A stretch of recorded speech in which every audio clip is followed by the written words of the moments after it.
Olá,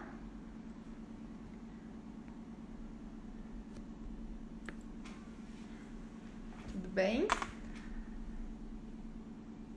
Tô esperando o Gerlando entrar aqui na live. Vocês estão me escutando bem?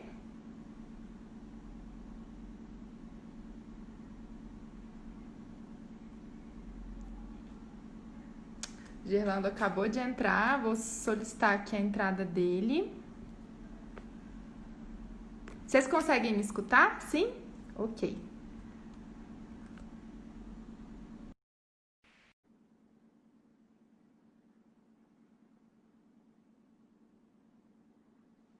Oi, Ludmila, tudo bem? Olá, tudo bom? Tudo bem, graças a Deus, tudo Boa bem. tarde para você, boa noite para nós. Sim, boa Brasil. tarde agora. Aqui é a luz do sol, tá? Essa claridade aqui é a luz do sol que tá entrando aqui. Aqui em Brasília fez um dia lindo, assim, e uma noite gostosa. Para Brasília tá uma noite até um pouco friozinha, na É, verdade. né? Aqui tá ótimo também. Hoje tá bem quentinho, 13 graus. Ah, 13 graus, ai, eu adoro 13 graus. Tá excelente o dia para dar uma caminhada lá fora. Que bom, Gerlando. Bom, primeiramente eu quero te agradecer, tá, por ter aceitado o convite de participar da nossa live. Na verdade é o seguinte, essa live, eu vou te contar um pouquinho da história, eu sei que você acompanhou algumas, né, mas só para Assim, as pessoas entenderem como é que foi essa ideia das lives. Há uns 2 meses atrás, os próprios alunos da Universidade de Brasília me pediram para falar sobre atuação profissional em contabilidade. Eu falei, gente, eu tenho a minha experiência, o professor Lúcio Tosetti, que divide o perfil comigo, tem a experiência dele, mas a gente tem uma série de outras experiências que podem ser compartilhadas no perfil. Então, a partir disso, a gente começou a convidar amigos, profissionais, pessoas especiais e queridas, né? E ótimos profissionais para conversar com a gente. Então, a gente já conversou, por exemplo, com a professora Patrícia Varela, da USP, que eu acho que você ficou sabendo. fantástica. Conversamos com várias pessoas, auditores da CGU, conversamos com a contadora da Caixa, a superintendente nacional, conversamos com contadores do Banco do Brasil, enfim, conversamos com muita gente. E aí agora está sendo um prazer, Gerlando, conversar com você aqui ao vivo sobre a sua atuação profissional e assim, os nossos alunos vão ficar muito felizes em saber sua experiência também. Então, de Ah, antemão, eu agradeço, tá bom?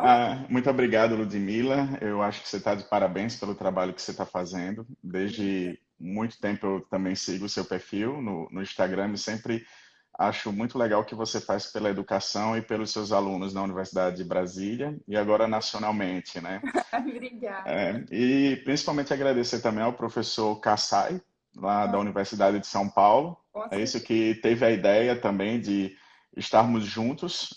Tanto o Congresso USP está empenhado em passar esse lado de educação, né, isso para todos. E como ele tinha conversado comigo, eu tinha sido convidado para esse ano estar no Congresso USP, né? Então ele pediu que quase, eu acredito que todos os palestrantes que vão ao Congresso USP esse ano, eles querem que também seja conversado, né, com as pessoas para conhecer melhor os palestrantes, né? Então, Sim. essa união do Congresso USP com o seu Instagram da Universidade de Brasília, não, queira ou não, você faz parte dela, né? Isso é muito Sim, importante, aham. né? Então, eu acho que tem tudo a ver para dar certo, né? Então, vai ser muito legal isso daí. Espero que continue com outras lives de outros profissionais também. Com certeza. Eu também aproveito aqui para agradecer publicamente aí ao pessoal, aos organizadores do Congresso USP, a USP, que também tem um pouco do meu coração, né? Afinal, eu fiz De lá, todos nós, né? gratidão. Tenho muita gratidão a tudo que eu aprendi lá com todos os professores. Bom, então, como a ideia primeiro, assim, de tudo era falar sobre atuação profissional, e você é uma pessoa que todos admiram e tal, tem Obrigado. assistindo, mas essa pessoa que todo mundo admira é uma pessoa que já foi um aluno de graduação, né? Pois é, né? Então, não vamos revelar o tempo, né, Gerlando? Mas você poderia contar pra gente, assim, rapidamente, como foi essa graduação, onde você fez? Eu sei que foi na UFRN, né? Mas, assim, Isso. contar suas experiências com pesquisa, com monitoria, com estágio, assim, para Aham. os nossos seguidores aqui, para os alunos da UNB e para os demais seguidores que agora estão acompanhando você. Legal. Então, realmente é importante, até é bom saber datas, né? Eu vou começar a liberar algumas datas aqui, tá? O pessoal começa a fazer conta, né?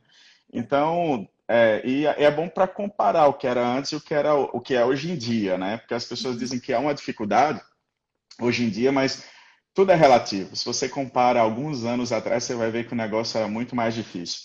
Então, eu fiz realmente contabilidade na Federal do Rio Grande do Norte, tá?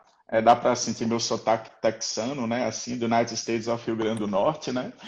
Então, nunca saiu esse sotaque, né?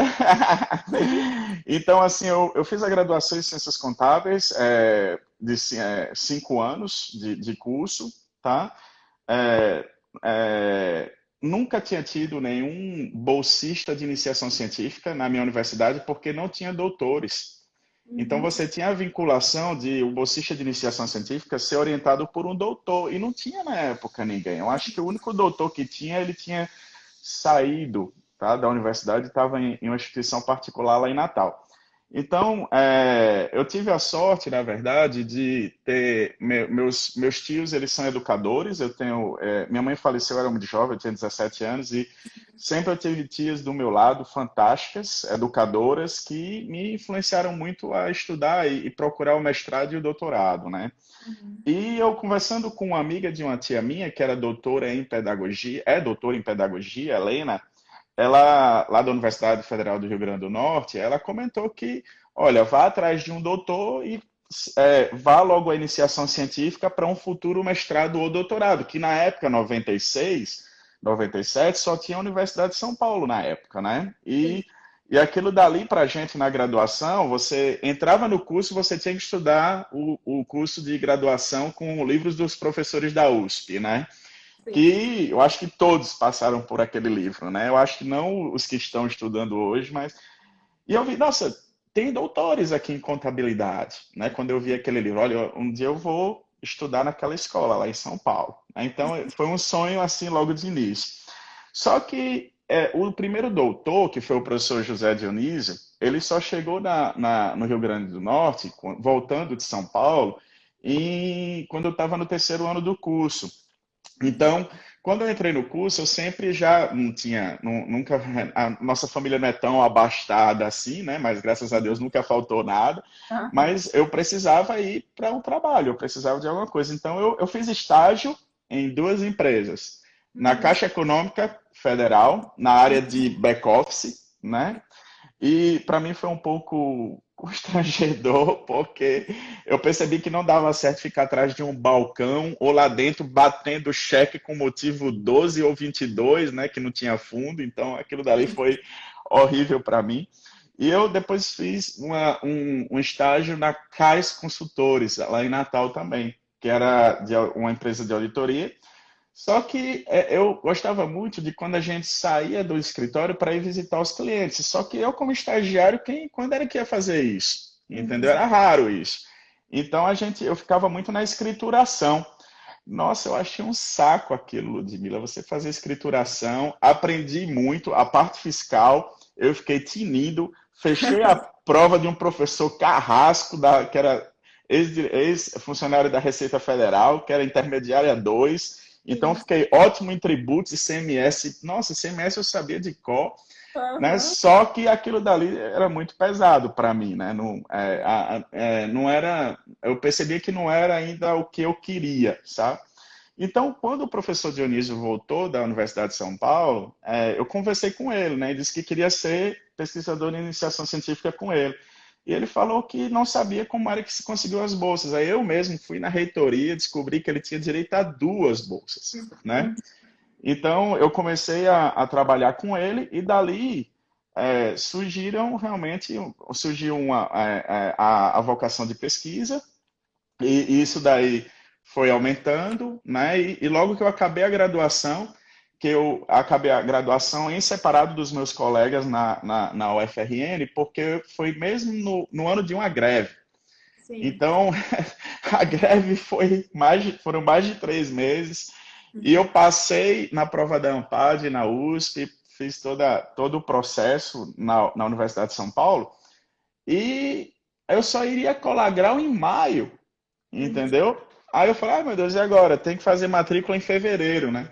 Sim. Então eu fiz meu TCC na época, que era abrir uma empresa, fazer toda a contabilização, fechar a empresa, encerrar os demonstrativos contábeis, entendeu?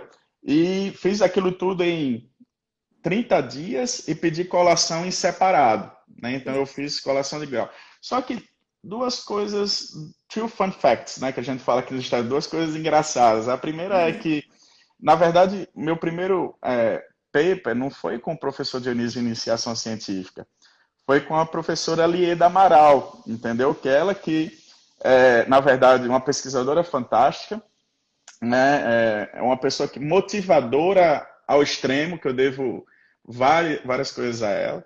Tá, então a professora Lieda Amaral, ela que foi quem fez meu primeiro paper comigo no Congresso Brasileiro de Custos em Recife, que a gente viajou no ônibus, todo mundo junto, né? E foi a primeira vez que eu vi o Eliseu de perto, entendeu? Que Sim. foi em 2000, entendeu? Eu Então, também, a primeira vez que eu vi o Eliseu, dá até uma emoção, né? né, você se treme, né? Você fica gelado, né? Porque para mim Eliseu é a pessoa assim, para mim é o deus da contabilidade. Até hoje, se eu recebo um e-mail dele, dá vontade, eu me tremo todo assim, né? Eu também, eu me emociono na presença do professor É, Eliseu também. até você receber um e-mail de parabéns dele emociona, né? Então, que eu sou fã dele, né? Então, assim, foi uma palestra dele, né? E depois eu acabei a graduação em 2002 em separado, né? E comecei o mestrado na Universidade de São Paulo.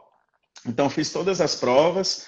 O que fez assim eu ter um acesso mais fácil do que outras pessoas no mestrado? Eu digo mais fácil pelo que você vai formando na graduação, né? É Uhum. você realmente ter sido pesquisador de iniciação científica, tá? Ter passado eu passei 3 trabalhos no congresso, em congressos, já ainda na graduação. Então isso daí foi muito forte. E o segundo foi a ter outra língua, tá? Então desde os 7 anos foi um investimento que meus tios também, tio Cícero fez comigo, né? Eu vou dizer o nome dele aqui, Uhum. fez para mim que foi dar o suporte do inglês, né? Então isso daí também, para mim, eu acho que foi um dos maiores diferenciais da minha vida, né? Saber inglês, né? Uhum. Ter feito iniciação científica na universidade. Não fui monitor de disciplina, eu não cheguei a ser porque eu era bolsista de iniciação científica, eu não podia ter mais do que uma bolsa, né? Sim. Uhum. Mas estágio eu fiz normal também, que foi na Caixa Econômica e numa empresa de contabilidade. E realmente eu achei que não era o que eu queria, tá? Então, depois disso eu fui para o mestrado, né? Então, minha orientadora no mestrado foi a professora Marina, Marina, que a hoje Marina está Yamamoto. na Unicesp, né? Tá na Unicesp. Ela está na Unifesp, né? Em Osasco. Uhum. Então, o que me aproximou muito da Marina é que ela era da área de mercado de capitais, né? E na graduação eu tive vários cálculos. E o que acontecia, como eu estudava na Federal e tinha as greves, né? Que hoje não é tão comum quanto antes, eu verifico isso, né? Então, as greves, eu ia estudar lá no pessoal das exatas, entendeu? Com o pessoal das exatas para Ah, poder, que eles não paravam, né? Então, eu ia lá para as exatas e eu gostava muito de cálculo.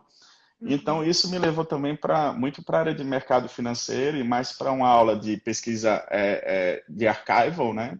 Com Sim. métodos quantitativos. Então, acabei meu mestrado em 2 anos e meio e depois entrei também logo no doutorado, né? E no doutorado eu fui também para a área de mercado financeiro, de crédito, de capitais, que é uma linha lá da USP, né? Eu acho que é a mesma sua, não é? Eu sou da linha 2, né? De societário, que é usuários Ah, externos. tá.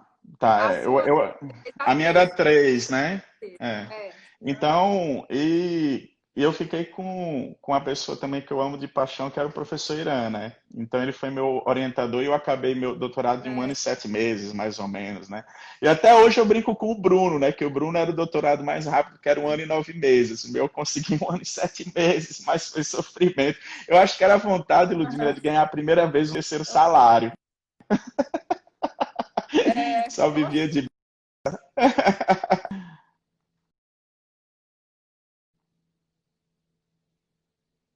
Oi, tá falhando a conexão, Ludmila, eu não estou te escutando, não. Tá bom. olá pessoal, tudo bem? Vocês me escutam?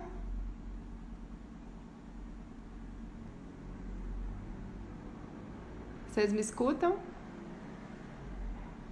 Sim? Ótimo. Gerlando, eu vou te chamar novamente.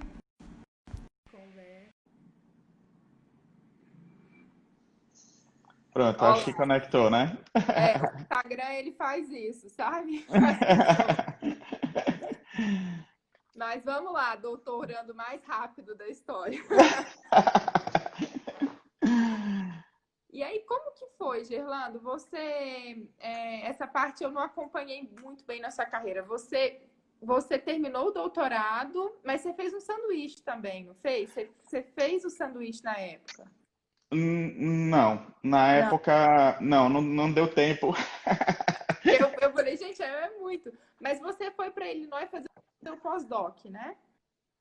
Eu fiz o pós-doc por um ano aqui, né? Na verdade, eu fiz em um ano o pós-doc e eu aconselho a todos a fazerem isso, tá? Para os professores que pensam em fazer o pós-doc, primeiro vocês procurem qual a universidade que tem mais a ver com a sua pesquisa ou alguma universidade que tenha algo que você queira e que você evolua na sua pesquisa, tá? Eu acho que esse é o melhor caminho que você deve seguir.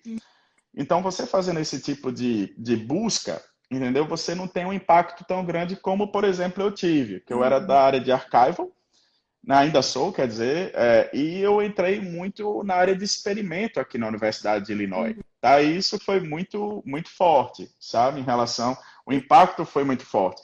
Mas o que é que aconteceu? Eu tive que aprender, né? Então, além de ter Sim. que aprender o archival, você aprende também uma outra coisa diferente. Então, isso é um trade-off que o pesquisador ele tem que tá muito observando bastante. Primeiro, a universidade que você vai, né? Isso se tem a ver com a sua pesquisa. Geralmente é o mais coerente, né? Uhum. Ou a oportunidade. Eu tenho uma oportunidade de ir para tal local. Então, o que é que aquela universidade pesquisa? Eu vou melhorar em algum sentido as minhas pesquisas? Entendeu? Se for positivo, eu acho que é importante, tá? Então, eu E aí, passei de 2012 a 2013 aqui em Illinois como esse sanduíche, né?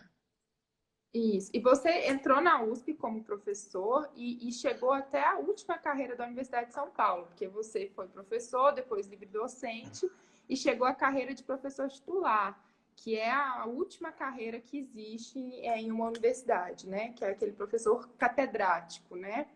Uhum. Isso foi em quanto tempo, Gerlando? Você... Então, eu acabei meu doutorado em 2007 e, e comecei a lecionar em maio de 2008. O que é necessário para você ser um professor? Não está escutando?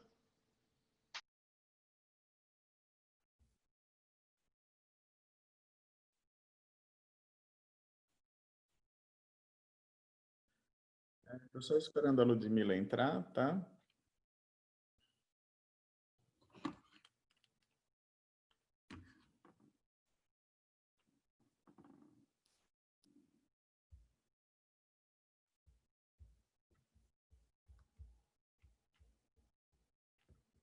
Oi, Adriano. Legal que você convidou seus alunos, espero que eles gostem. Tá? Eu estou fazendo a gravação, estou só esperando a Ludmilla entrar para a gente continuar.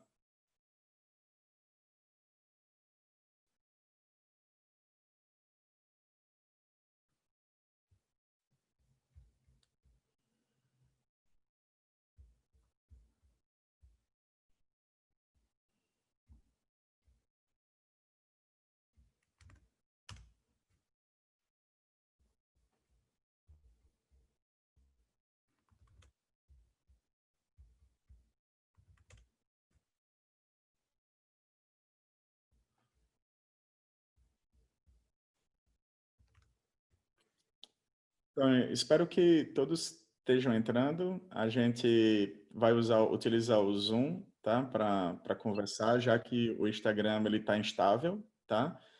Essa é a plataforma que a gente utiliza aqui na Universidade de Illinois. Já adiantando que eu percebi que muitos brasileiros estavam preocupados, viu, Ludmila, que entrou agora lá, sobre o Zoom, né, como ferramenta, e o pessoal muito preocupado em relação à qualidade, questão de vírus e não vírus, né, em relação ao Zoom, tá?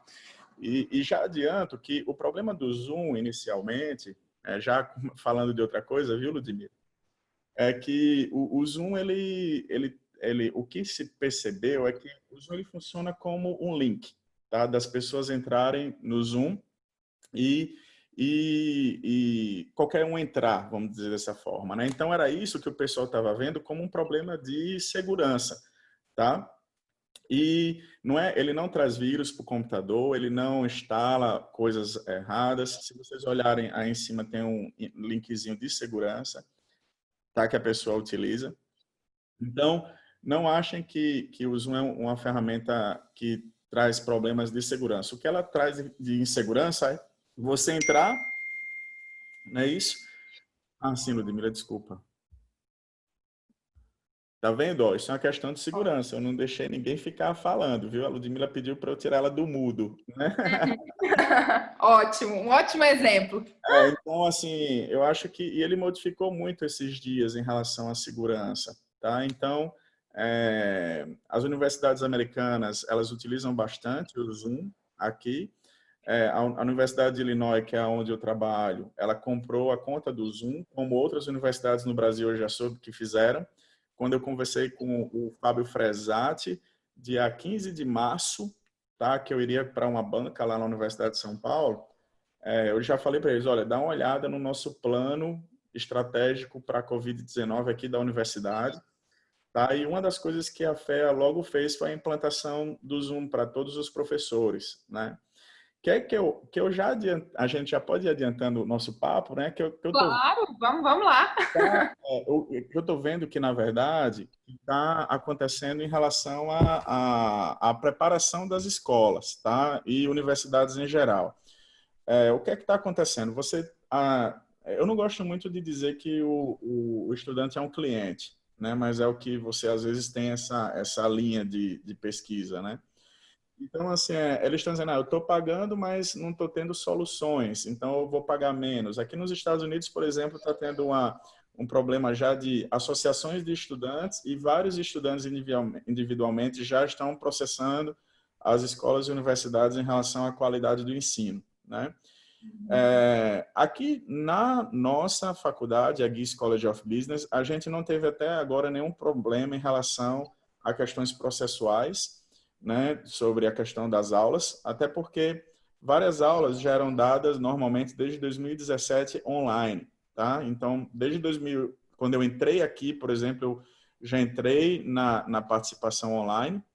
Então, todo semestre está sendo dado e vários professores, quando aconteceu o problema da Covid, com uma semana já tinha um planejamento estratégico, tá? Do que iria ser feito pela faculdade. Então, eu achei assim que o que está acontecendo é que algumas universidades elas não estão se preparando, entendeu? Ou demoraram muito para perceber, entendeu? Que elas tinham que fazer alguma coisa, elas tinham que se modificar, entendeu? Até porque a pandemia já demonstra que não é uma coisa de curto prazo, é uma coisa de longo prazo, entendeu? Então, ou você faz o planejamento estratégico em relação a tudo que está havendo, entendeu? Você tanto tentar dar recurso para os alunos, dar recurso para os professores.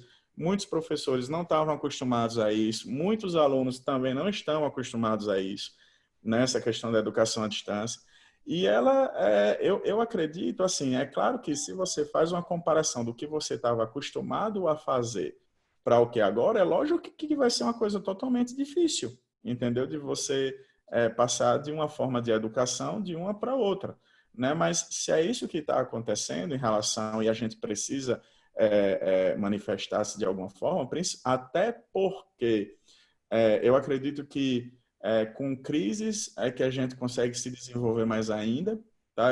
É só você chamar a atenção para a crise na contabilidade, quando você viu 2002, quando você entra com IFRS, quando você entra com crises de bolsas, crise nas formas com que você faz a contabilidade, a gente teve que fazer uma modificação. E agora, para a educação e para todos os setores de uma forma geral, você teve que haver a modificação. Entendeu? Agora, se não houver, como eu disse, um planejamento, entendeu, do que vai ser feito, a conversa entre os lados, saber como está a parte psicológica dos alunos, a parte psicológica dos professores, recursos para os professores da aula, recursos para os alunos obterem aula, tá? Então, isso daí não vai dar certo. Então, o que eu trago dos Estados Unidos, na verdade, aqui o que está acontecendo falando da Geese College of Business, da Universidade de Illinois, realmente, a gente passou mais de 3 semanas fazendo toda uma adaptação. Eu tive que dar, por exemplo, eu dei 3 workshops para os professores que não sabiam como dar aula pelo Zoom, como utilizar ferramentas, como utilizar o tablet, como utilizar o celular, entendeu? Para professores da própria universidade, tá? E a gente ficava todos os dias da semana dando um plantão, entendeu? De 1 hora, o professor ficava aqui, eu ficava, por exemplo, muito de 1 às 2 da tarde. Eu ficava de plantão, os professores entravam para perguntar como eu faço isso, como eu faço aquilo, entendeu? E eu digo para você, Ludmila, que o engajamento que é feito com a internet, quando você sabe utilizar os recursos, entendeu? Eu acredito que seja bem mais fácil. Agora, se realmente você não sabe como engajar o aluno, ou seja, utilizar de metodologias mais ativas, principalmente com a internet, realmente não tem como fazer. É interessante seu comentário, Gerlando, porque assim, nós aqui na Universidade de Brasília, eu posso falar pela experiência, o comunicado inicial era que a gente ia dar aulas pela internet, né? Só que 2 semanas depois, teve uma reunião do Conselho Universitário e decidiu suspender o semestre justamente por 2 motivos. Primeiro, porque é uma universidade federal pública, que não tinha ainda estrutura para dar aulas online. E segundo, porque constatou que boa parte dos estudantes da Universidade de Brasília, uma parte considerável, não tinha acesso à internet. Por incrível que pareça, foi um dado que me chocou fora da universidade. Eu acho que esse, na Então, o problema verdade... do país de discussão de inclusão digital, você está na capital do país e você tem, claro, é um percentual pequeno, mas é um percentual de pessoas que só têm acesso à internet e a computadores de qualidade dentro da universidade pública. O que eu posso dizer aqui, que aqui também teve esse problema, tá? Eu vou dizer como. A universidade, tanto a universidade como as escolas privadas e as públicas, elas deram computadores. Entendeu? Então, por exemplo, as municipais, até de alfabetização, que é quando toda criança nos Estados Unidos é obrigada a estar em sala de aula, desde os 6 anos de idade. Entendeu? Então, se ela não estiver na escola, o pai paga uma multa altíssima, tá? E você vê que são escolas de bastante qualidade. Essas escolas, elas tiveram que oferecer, a partir com a ajuda da prefeitura e do estado, computadores para todos os alunos, tá? Chromebooks, né? Os mais baratinhos, né? E os alunos tivessem acesso. Só que aconteceu 2 problemas, tá? O primeiro foi a internet, nem todo mundo também tinha aqui, principalmente a gente percebeu na comunidade latina, tá? E segundo, os computadores eram em inglês, entendeu? Então, muitos não sabem inglês, da comunidade latina, sabem o espanhol, então teve essa outra dificuldade. Na universidade, então você teve esse problema nas escolas públicas não universitárias. Nas universidades, o problema que você teve já foi um pouco estranho. Foi, na verdade, e era de se esperar. A conexão da internet realmente é uma coisa que está sendo muito necessária e muito demandada. Então, a gente está tendo, na verdade, problema com o sinal da internet, entendeu? Então, alunos que estavam estudando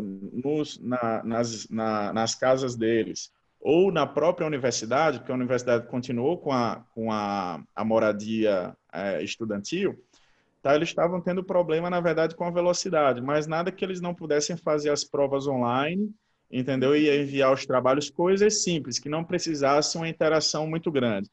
Apesar que tem um estudo que, por exemplo, o Zoom que a gente está fazendo agora, ele só precisa de uma conexão de 0,7 megabytes por segundo, que é um 4G ou um 3G, entendeu? Então, às vezes, na verdade, não é a forma da conexão, entendeu? É realmente o aluno não ter um celular que consiga, como eu assisto o Globosat aqui em casa, e eu percebi que muitas pessoas no Brasil, em relação à questão dos R$ 600 da Caixa, era por problema de o celular ser muito antigo, né? Então, ele não tinha como entrar no aplicativo. Para Então, fazer o cadastro. Uhum. isso. Então, quer dizer, aqui, queira ou não, você também teve alguns tipos de problema, entendeu? Que foi, como eu disse, a demanda da internet para pessoas que não tinham acesso ao computador tiveram e não sabiam mexer no computador, tá? As pessoas mais simples, entendeu? Então, quer dizer, como é que eles estão fazendo isso? Uma questão muito importante aqui é que as operadoras de celular, elas liberaram tanto celulares como linhas de celulares para os estudantes, gratuitamente, tá? Então, isso foi uma coisa que aconteceu. Eu achei uma iniciativa bastante importante para todas as pessoas aqui do estado de Illinois, né? Eu acho que isso aconteceu em outros, entendeu? Mas eu sei que no Brasil vai ser um problema seríssimo, né? Porque quem é que está ajudando essas pessoas que não têm condições? Entendeu? Por exemplo, como é que a universidade vai fazer uma questão inclusiva, entendeu? De dar o material mínimo de um estudante ter aula. Entendeu? Então, quer dizer, eu acho que é esse que é o maior problema que eu vejo na universidade pública brasileira, nas federais e nas estaduais. Eu não estou falando só da federal também, não, né? Nas estaduais. E a segunda coisa é, até que ponto as universidades estão também ajudando os professores, entendeu? A se adaptarem a essa nova realidade. Porque uma coisa é o professor que foi sempre treinado, aprendeu sempre a estar de uma forma, ele dá a forma daquele jeito e ele está numa transição, entendeu? Mas também eu vejo que tem aqueles pontos positivos e negativos e meia-culpa de ambos os lados, né? Por exemplo, eu me lembro muito bem recentemente de uma entrevista daquele professor israelense, esqueci o nome dele, esqueci o nome dele agora no momento, que ele até foi ao Brasil recentemente dar uma palestra, né? E ele comentou que na Universidade de Israel, uma das coisas que mais se verificavam era que eles diziam, não, temos que trocar para o EAD, temos que ser universais, todo mundo está no EAD. E nunca ninguém fazia. Em 3 semanas eles tiveram que fazer. Sim. Ou seja, o processo muito mais difícil, porque não teve nenhuma gestão estratégica do que poderia enfrentar para frente, né? Ninguém estava percebendo em relação a isso, né? E eu acho que é em tudo, né? Em todos os setores. Então, assim, o que eu acho que é necessário agora é a gerência pública disso daí, tá em relação a um planejamento estratégico das universidades, entendeu? Não só das universidades, como escolas privadas, escolas públicas, de uma forma geral, em todos os níveis, entendeu? E porque também não adianta você chegar e dizer que não vai fazer mais nada, entendeu? Assim, vou cancelar o ano, vou cancelar o semestre. Não, eu acho que tem umas formas, por exemplo, se eu não preciso dar os obrigatórios, eu dou as optativas, entendeu? Por exemplo, se você tem uns setores da universidade que tem uma demanda muito grande e outros não têm demanda grande, então eu libero as optativas de outros cursos da universidade para que meus alunos possam fazer matemática, possam ir para psicologia, possam ir para as ciências sociais de uma forma geral, entendeu? Eu acho que as pessoas têm que, eu acho que o mais interessante numa gestão e as pessoas não têm ideia que a gente é gestor de todas as formas, até da despensa da casa da gente, tá? A gente tem que saber, e a diferença de um gestor bom e um gestor ruim é aquele que tem que pensar em situação difícil, entendeu? Então, como é que eu Fazer uma vou... boa gestão dos riscos, né? Porque olha só, Né? é engraçado que a gente está falando na educação, mas as empresas também foram pegas de surpresa. O que é que mais eu tenho lido no Valor Econômico hoje, né? Assim, na imprensa brasileira, é que ninguém estava preparado para isso. Mas é claro, é um fator que realmente inimaginável. Mas essa questão da EAD, dado que já existe o mundo inteiro falando de educação à distância, já dava para ter tido um planejamento, né?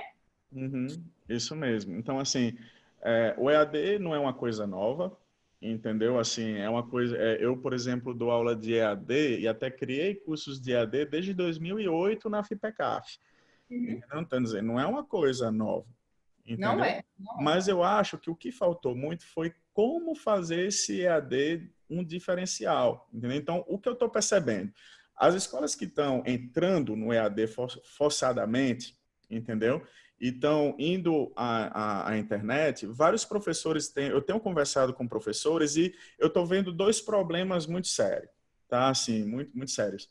O primeiro deles é que as pessoas não estão acostumadas com esse tipo de aula online, tá? Então, ao ponto de eu entrar, ajudar um professor a dar uma aula online uma vez, aí no Brasil, tá? Eu Ah, aqui nos Estados Unidos, a pessoa no Brasil. E, por exemplo, os alunos entravam tudo sem camisa, entendeu? Quer dizer, até a questão da ética, entendeu? Que você tem em dar aula, de você entrar, ser educado o suficiente para não ligar o áudio, ser educado o suficiente para não ligar a sua câmera, ou só quando ser chamado, ou se você está numa sala de aula, o professor pedir para você ligar a câmera, você ligar a câmera.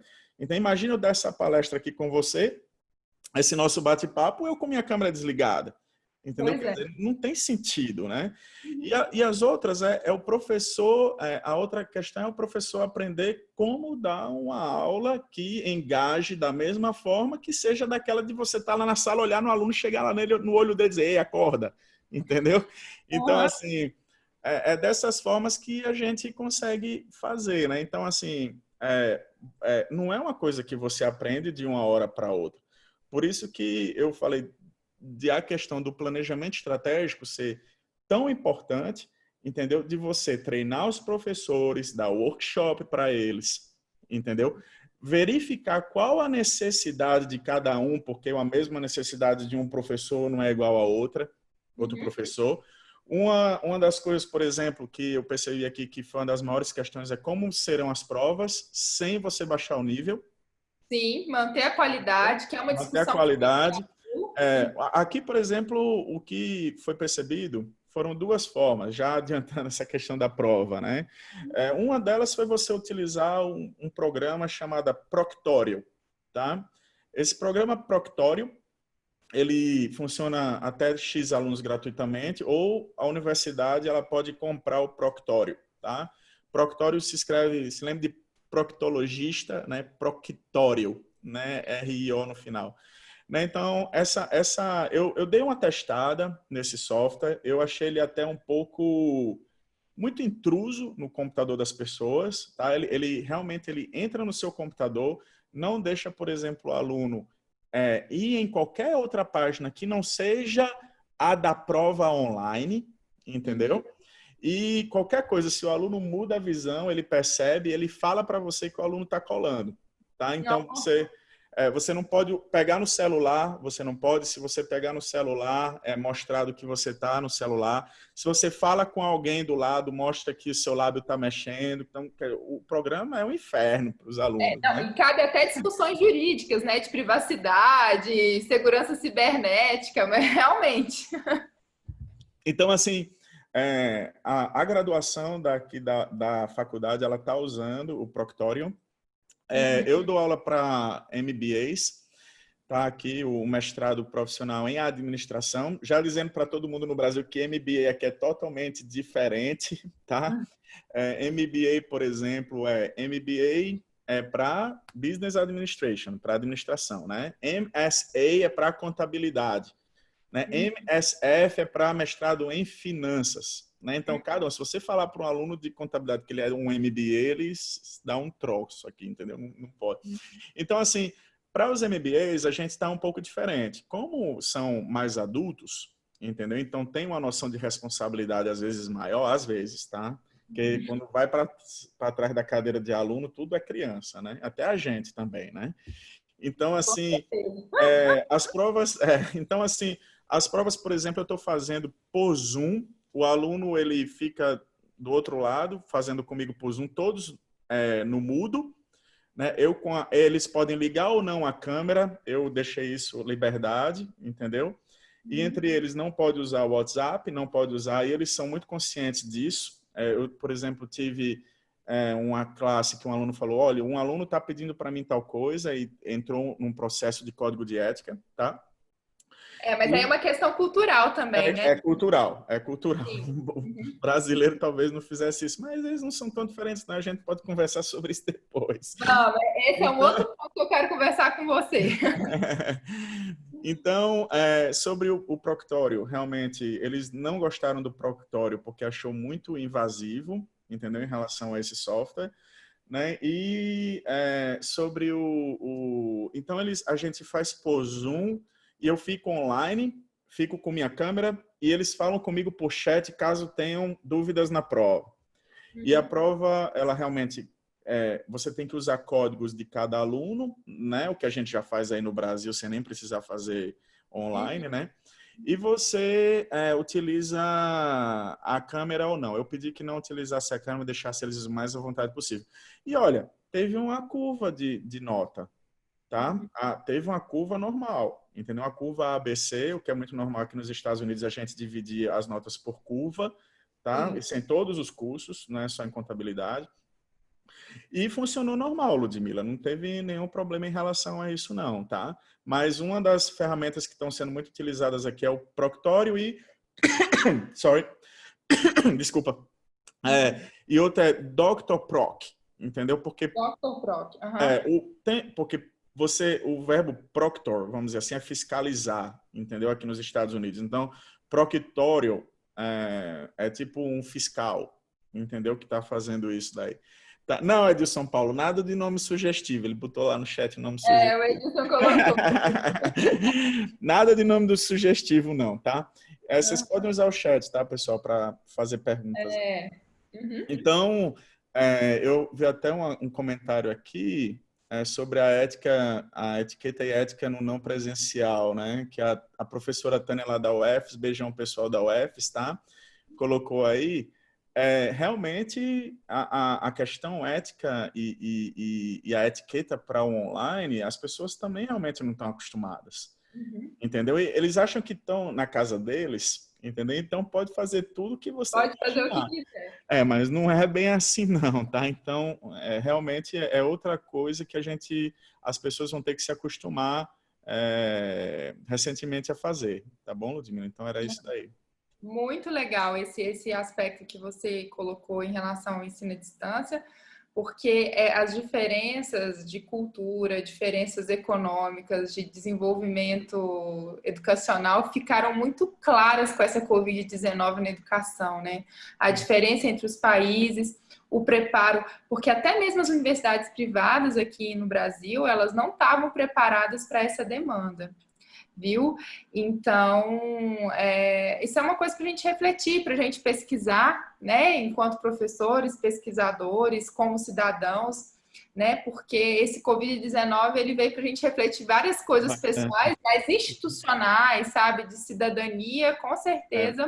Uma das coisas que eu já adianto para o pessoal que gosta da pesquisa na área de educação, por exemplo, com uma semana do Covid, eu já estava recebendo já questionários aqui da Universidade de Illinois, da Universidade, da Faculdade de Engenharia, na verdade, de Tecnologia, né, sabendo como estava sendo a adaptação para os professores, com qual ferramenta estava usando, como foi colocada a ferramenta, como foi realizado o planejamento estratégico, como estava sendo feito o planejamento operacional, como estava vendo a questão psicológica dos alunos, entendeu? Dos professores em relação a isso. Então, pode ser um problema de pesquisa para muita gente que queira trabalhar nessa área, tá?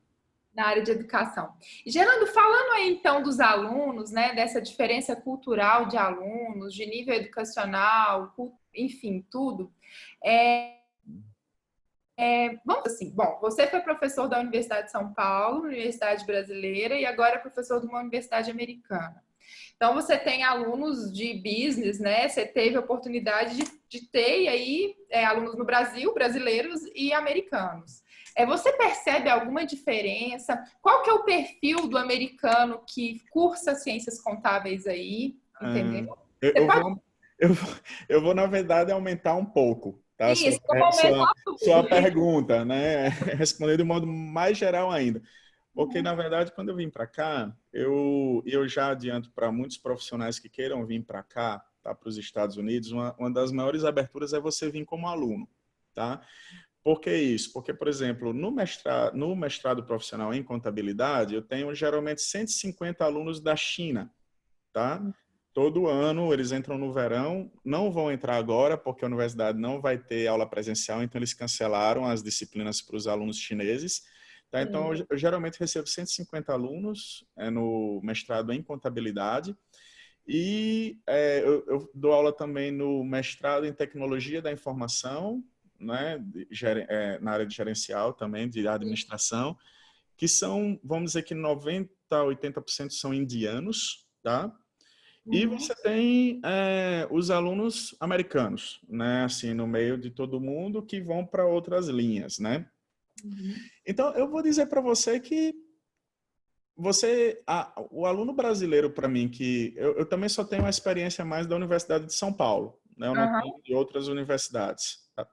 Eu não vejo tanta diferença, assim, você diz assim, o aluno daqui é mais inteligente do que o brasileiro, ou o indiano é mais... Não, eu vejo como equiparados, entendeu? O problema que eu vejo são as oportunidades, entendeu? Entendi. Por exemplo, um aluno de graduação aqui nos Estados Unidos, ele não trabalha, entendeu? Ele só faz estágio no verão, ele é proibido de trabalhar. E não tem aula à noite, as aulas são matutinas e vespertinas, o horário dele é totalmente integral. E na sexta-feira ele é liberado para estudar, entendeu? Então, quer dizer, veja aí a diferença que você tem de perfil do estudante, né? Quando você vai para o mestrado profissional, porque geralmente a graduação aqui nos Estados Unidos é de 3 anos, tá? E o primeiro semestre dos americanos, ou o primeiro ano, é mais disciplinas básicas de ciências, inglês, matemática, entendeu? Sim. Depois, no segundo e terceiro ano, é que ele vai para a disciplina do curso dele. Então, ele automaticamente ele procura um mestrado depois, tá? Para se especializar. Então, o mestrado profissional geralmente se dá ou logo diretamente, ou ele vai para o mercado, entendeu? E volta para fazer um mestrado para galgar uma posição melhor. E nesse interim de tempo, ele não, entre a graduação e o mestrado profissional, ele trabalha às vezes, tá? Que não é necessariamente obrigatório. Então, eu percebo assim que, sinceramente, eu não vejo assim, questão de dizer assim, o aluno brasileiro, ele é menos inteligente do que um aluno americano, indiano, chinês. Eu não acho, não. É como eu te disse. Agora, o que eu percebo que os americanos eles são muito bons na parte não, menos mais da arte, do inglês, eles são mais gerais, entendeu? Plurais, né? Nas Aham. ciências gerais, e os orientais são heavy metal na matemática. Isso daí, os indianos também são fantásticos na matemática. Isso daí eu percebo bem claro, né? Estou aqui na minha disciplina de contabilidade, geralmente os chineses eles se dão melhor do que os outros, né? Os Entendi. orientais, que tem muito coreano, né? Sul-coreano aqui. Então, assim, agora já adiantando, né? Por que essas pessoas vêm para cá? Né? Porque eles vêm com visto de estudante. E quando eles estão aqui no final do mestrado, eles já conseguem entrar a trabalho. E você só vem a trabalho quando você ganha um visto diferente, que é o visto H1B, entendeu? Então, isso serve para todas as áreas, né? Não só contabilidade. Então, quando você tem o visto H1B, você vem a trabalho. Tá? Mas só que se você for mandado embora da empresa que te contratou com H1B, tá? E for mandado embora, você tem que voltar para o seu país. Então, quando você tem o H1B, você já entra com o processo do Green Card, né? Então, quando você tem um Green Card, se você for mandado embora da empresa, você pode conseguir outro emprego em qualquer lugar, tá? Isso daí é o que acontece. Então, muitos dos chineses, indianos que eu dou aula aqui, tá? Eles fazem isso, tá? Eles vêm e conseguem um emprego e ficam aqui. E o salário mínimo nos Estados Unidos realmente é de $2.500, mais ou menos, tá? Então, é um valor bastante considerável, diferente do brasileiro. Isso atrai bastante, entendeu? Eu estou vendo que tem duas perguntas lá no... E é em relação à questão de pós-graduação aí, né? Existem programas de bolsa de mestrado nos Estados Unidos? Não. Mestrado geralmente para alunos internacionais, eles são bem... Eu não vou dizer que não existe, eu vou dizer que, por exemplo, no mestrado em administração daqui, tinham duas alunas brasileiras, por exemplo, que tinham, entendeu, a bolsa. Aí também tem a bolsa da Fulbright, né? Que ela te dá a oportunidade de você vir estudar aqui. Então, eu percebo que muitos alunos têm bolsa sim, tá? Que eles ou pegam, ou a própria universidade, ela te dá uma bolsa, ou você vai para o trabalho, você trabalha parcial. Quando você está no mestrado, você pode trabalhar parcial, tá, Ludmila? Na graduação é que você não consegue, tá? Então, os alunos eles recebem, o mestrado é pago.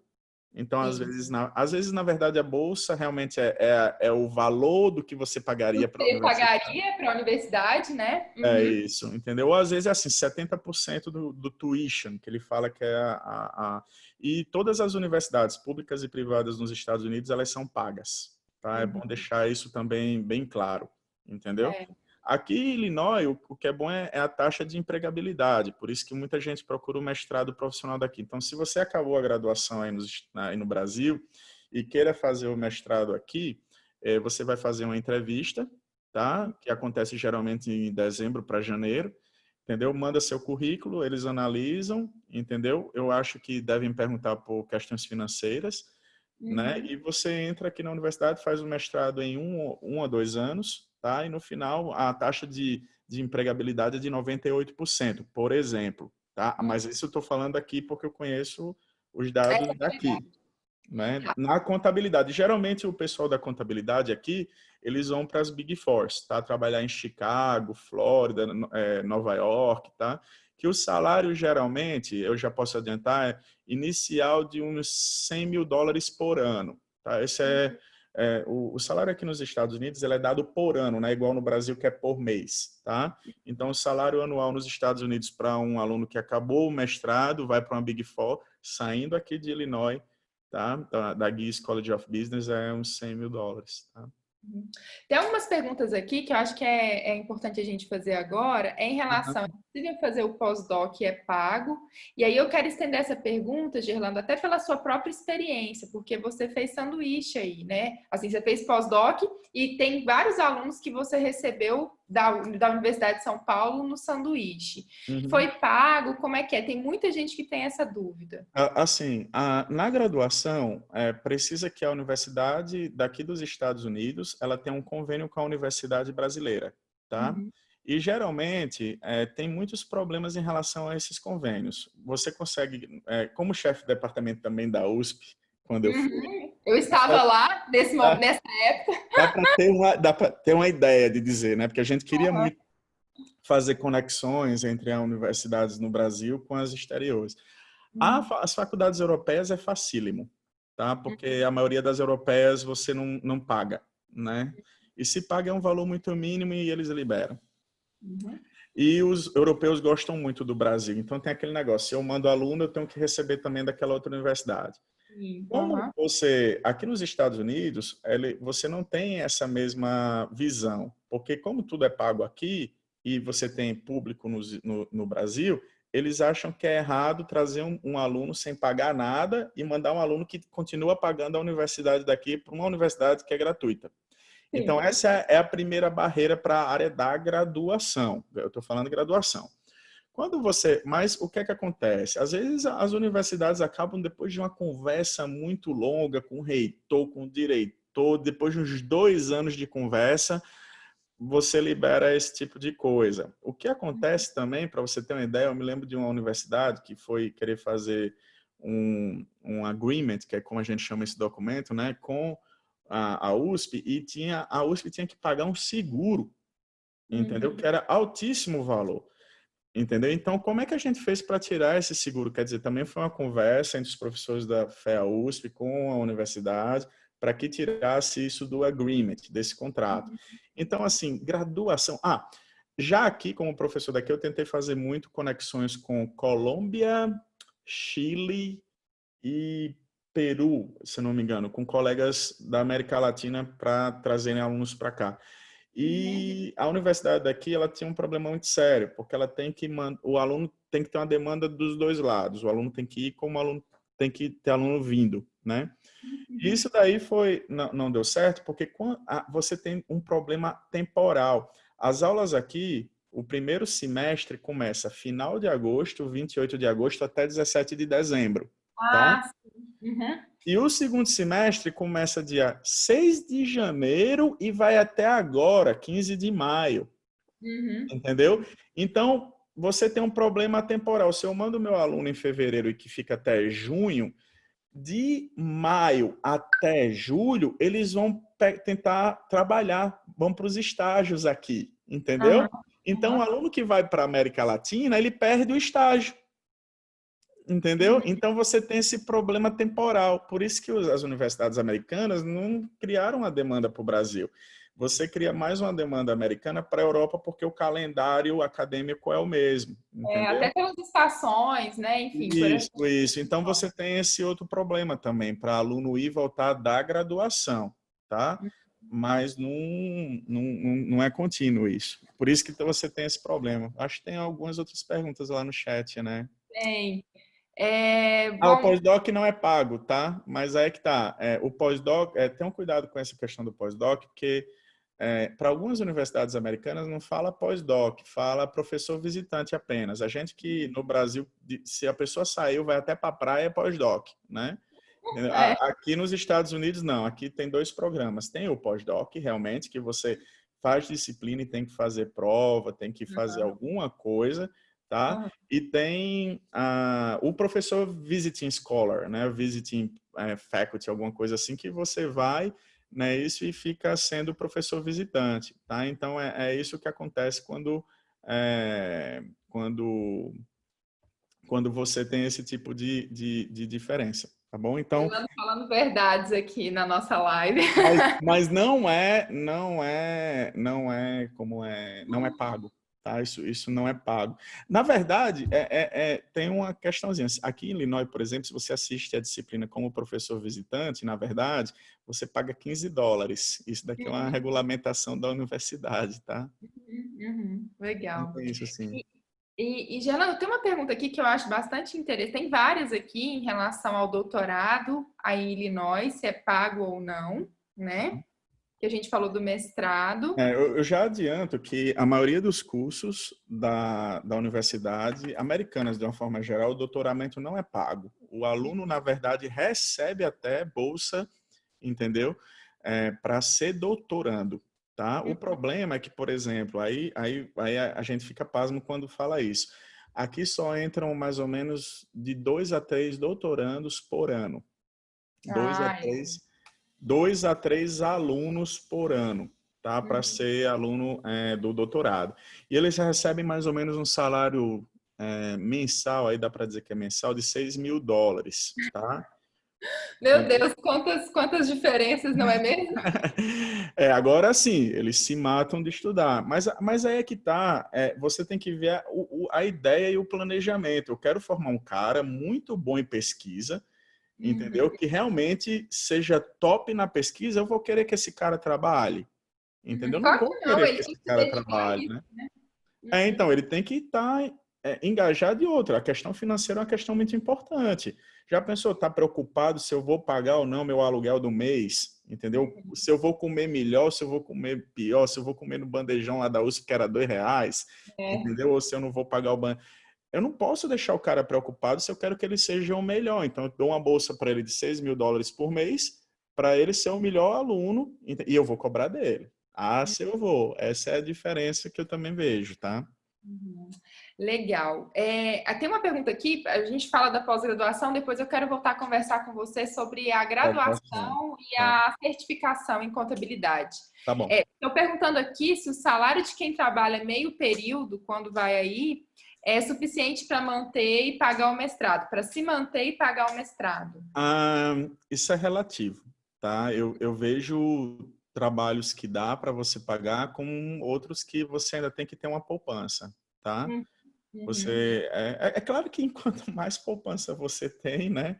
E você Melhor você vive. Isso é é a melhor. vida. Isso daí não é a correlação perfeita da vida, né? Aham. Mas assim, eu vejo que geralmente os alunos vêm, eles são ajudados pela família, tá? Uhum. Ou por algum órgão ou organismo do país de onde eles vieram, né? Uhum. E geralmente eles trabalham, o salário não é ruim, não. O salário que eu vejo os meninos ganharem aqui para trabalhar parcial é de mais ou menos uns 1.700 líquido, né? Porque o salário mínimo é 2.250. Então, trabalho parcial vai ser uns US$ 1.700, entendeu? Então, Uhum. eu acho um salário bom, entendeu? US$ 1.700 para meio período, às vezes, mas com coisas básicas, que não levam muito risco. Por exemplo, atendente de caixa da biblioteca da universidade. Entendi. Aham. Entendeu? Então, quer dizer, como se fosse, eu acho que, fazendo uma comparação relativa, seria um salário seria a bolsa deles, né, aqui, da Uhum. universidade, alguma coisa assim. Mas muitos trabalham em lanchonete, muitos trabalham, a gente vai para restaurantes, os garçons são alunos, Legal. entendeu? E aqui não tem, como no Brasil, que é 10% optativo, né? E a pessoa ainda tem o salário, né? O salário deles é só o que você dá para o garçom lá, né? O tip, né? Que é a gorjeta, né?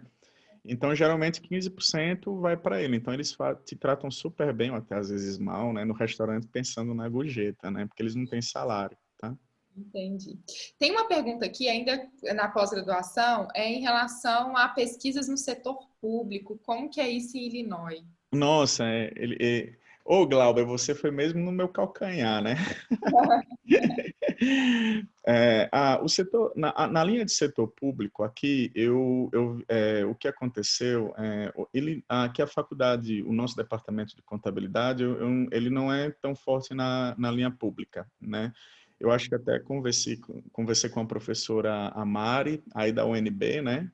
Uhum, Eu mando uhum. um beijo para ela, falo de mim. Adoro a Mari. Então, assim, a Mari, eu conversei com ela, até enchi o saco para ela vir para cá, né?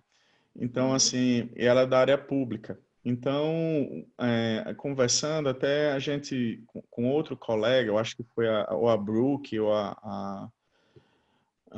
quem mais, meu Deus, a gente conversou com a Mari. E ela indicou, na verdade, uma outra universidade, aqui perto da Universidade de Illinois, que trabalha na área pública, tá? Mas aqui mesmo, o nosso departamento, ele é muito forte, na verdade, eu já adianto. É, na área de financeira experimental, experimento, tá? E na Engenharia de parte experimento. financeira, na gerencial e experimento, tá? E muito forte, está começando a ficar muito forte na área de archival, né?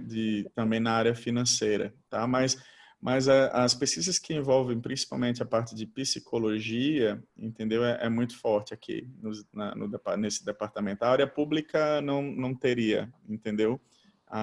Mas eu percebo que, por exemplo, tem um hospital aqui que o curso de medicina ele começou o ano passado, né? Aqui na universidade. E eles estavam em conexão com o departamento de contabilidade, tá? Para fazerem pesquisas no âmbito público da universidade, entendeu? Então, estava começando, tá? Mas ainda é muito pouco aqui a parte pública, tá? Entendi. Agora eu vou voltar, Gerlando, uma coisa que eu quero conversar da graduação é assim, as diferenças para ser um contador nos Estados Unidos e no Brasil. Eu falo assim, aqui a gente tem o CRC, né, que todo mundo faz a prova e tudo. Nos Estados Unidos, como é isso? É uma pergunta que apareceu aqui no Zoom e apareceu antes para mim lá no Instagram. Certo. Vou Então, comentar. assim, Essa diferença de US GAAP e FRS, como que é isso dentro da universidade? Abra seu coração, né? Abre seu coração. Seja sincero conosco neste momento. Então, assim, a primeira coisa é que o organismo idêntico aqui, paralelo, né, aqui nos Estados Unidos é o AICPA, né, ele é que faz a gestão dos profissionais da área contábil, né. Então, para você ser um AICPA, né, um CPA, um contador público certificado, você precisa, primeiro, ter feito um curso que tenha tido uma especialização na linha contábil, tá? Então, não necessariamente você precisa ter feito contabilidade, tá? Então, eu percebo que tem muito aquilo, Ludmila, profissionais até, por exemplo, eu fiz medicina, Tá, é. entendeu? E vai para esse mestrado profissional em contabilidade, porque no mestrado profissional em contabilidade você tem dois tipos de mestrados profissionais, aqueles que não fizeram contabilidade e aqueles que fizeram contabilidade. Então ele vai para a linha dos que não fizeram contabilidade, assiste disciplinas da área de contabilidade financeira, tá? Negócios, contabilidade gerencial, auditoria e constatação, como eles chamam, né? Sim.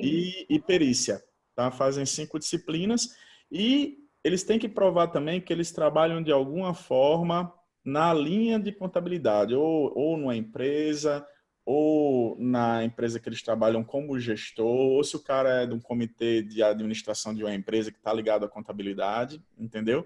Então, quando eles fazem isso, aí o AICPA aprova aquela pessoa a fazer. E aqui são 5 áreas a prova, né? E geralmente elas são feitas em 2 dias diferentes. E praticamente ela é mais com questões subjetivas, tá? Bastante difícil. Então, assim, a questão de as pessoas perguntarem, você precisa ter graduação em contabilidade para fazer o AICPA, ser um contador público aqui nos Estados Unidos? Não, tá? Você Não. não precisa. Tá? Mas você tem que ter tido algumas disciplinas da área e provar que você está trabalhando de alguma forma na contabilidade, tá? Então é apenas isso que é necessário. Se você fez contabilidade no Brasil, eu me lembro que em 2008, eu acho, teve uma negociação entre o Conselho Federal de Contabilidade e o AICPA aqui, para que eles aproveitassem esse contador no Brasil e ele apenas fizesse a prova aqui no Brasil, nos Estados Unidos, desculpa. Entendi. Tá? Mas isso daí eu não sei se andou muito para frente, até porque o CFC estava liberado em fazer essa prova aí no Brasil, do AICPA, tá? Mas eu acredito que você mostrando que você tem uma graduação em contabilidade, você está aqui numa Big Four aqui nos Estados Unidos, ou fazendo mestrado, e eu já adianto, você aí no Brasil, você pode fazer um mestrado online aqui nos Estados Unidos, em contabilidade, entendeu? Não tem nenhum problema em você fazer isso, tá? E no final você vai ser mestre em contabilidade pela Universidade de Illinois e você pode ser AICPA. Você pode ser CPA aqui nos Estados Unidos. O que eu já adianto, entendeu? Isso eu gosto de falar, né? Que Você dá a dica e adianta, né, Gerlando?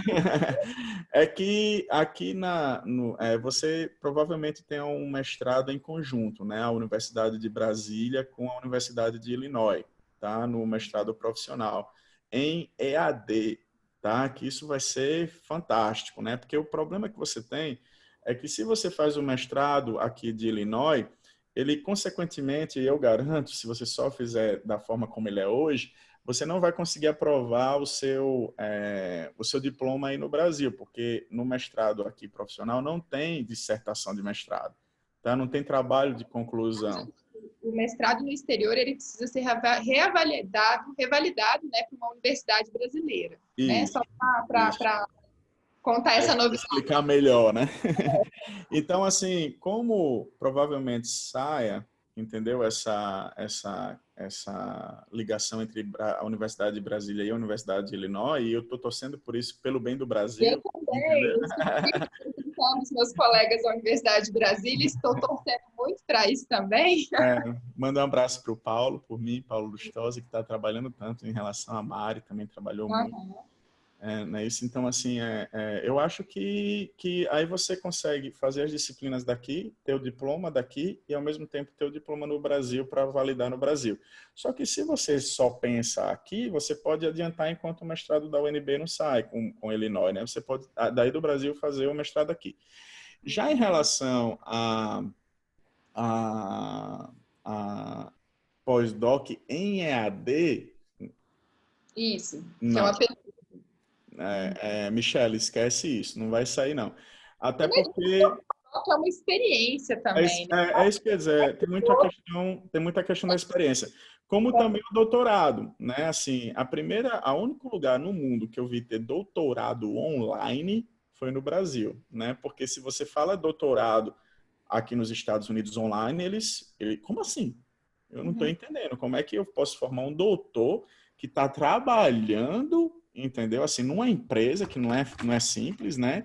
E ainda fazer uma tese de doutorado, entendeu? Eu não consigo enxergar isso, tá? Mas são anomalias, né? Que a gente tem que entender às vezes, né? E é importante falar, né, Gerlando, essa convivência, sobretudo no doutorado, presencial, às vezes, você desenvolve tanto de pesquisa, quantos amigos, quantos colegas, parceiros de pesquisa não saiu naquela sala 15 ali da USP, né, que é dos mestrandos e doutorandos. E eu fico imaginando uma universidade americana, essa possibilidade de você conviver com colegas muito bons, parceiros de pesquisa e professores incríveis também, né? Eu acho que Isso é verdade. Então, eu estou vendo aqui do Ricardo Carvalho uma pergunta: o modelo contábil americano versus o internacional, como está essa questão que você também perguntou, né? Eu perguntei. Eu posso ir para uma apresentação recente, tá?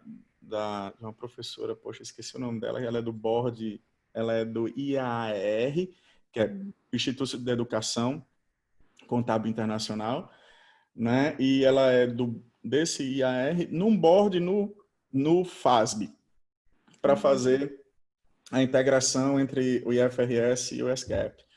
Tá? Essa integração ela foi iniciada desde 2003, eu acho, 2004. Eu estou dizendo isso porque, como eu sou da área da American Accounting Association, da Associação Internacional, a Ampecont é americana, vamos falar assim que a pessoa entende melhor, né? Da linha de pesquisa de internacional, então a gente teve acesso a essas conversas. E realmente, quando você coloca o US GAAP do lado do IFRS, vamos dizer que apenas 5% seja assim totalmente convergente, entendeu? 95% seja divergente, entendeu? E se você perguntar para mim, há uma esperança que isso converja, tenha a convergência no futuro? Os Não. americanos não estão preocupados com isso, tá? Então, assim, se você for estudar isso daí, eu não vejo nenhum problema, né? Uma equiparação entre se a empresa faz o IFRS, o SGAP, entendeu? Em algum setor, eu acho que daria para você fazer realmente alguma coisa, tá? Mas eu acredito que já tem bastante pesquisa, né? Mostrando o impacto do IFRS, o As empresas impacto. já podem publicar o consolidado aí em FRS, né, nos Estados Unidos. Mas Isso. bastante pesquisa sobre isso, né? Então você tem que 30% das empresas abertas aqui nos Estados Unidos, elas fazem IFRS, tá? Elas fazem a contabilidade internacional, por isso que é muito importante os alunos daqui aprenderem a fazer isso, tá? Mas eles não estão muito também a fim de aprenderem não às vezes, tá? Eles são muito focados no US GAAP, entendeu? E vira, na verdade, depois de um tempo vira uma dúvida, né? Assim, como é que faz IFRS? Depois que ele está no mercado e ele percebe a necessidade, tá? Mas tanto a convergência como a preocupação do mercado americano para a convergência, eu não vejo isso não, tá? É verdade. Tem mais alguma pergunta? Eu acho que assim, estão todos nessa linha de pós, mestrado, doutorado, mas eu queria conversar com você, Gerlando, as pesquisas que você está desenvolvendo aí. Porque aí os pares são muito legais, né? Tem professores aí incríveis. E eu queria saber que áreas que você está fazendo. Eu sei que você está fazendo muita pesquisa cross-country. Você podia falar para a gente as pesquisas, alguns resultados, os grupos de pesquisa? Na verdade, assim, é até um pouco, chega até a ser frustrante a questão de você pesquisar com, eu vou dizer assim, monstros na pesquisa, né? Quando eu estava na USP, se a gente fazia uma pesquisa muito legal, assim, sai depois de uns 2 anos, uma pesquisa legal, uma revista legal, todo mundo, nossa, que legal, aquele e-mail chegou, tal pessoa pesquisou, mandava um abraço por e-mail, parabéns e tal. Aqui toda semana você tem no mínimo um accounting review por semana, sabe?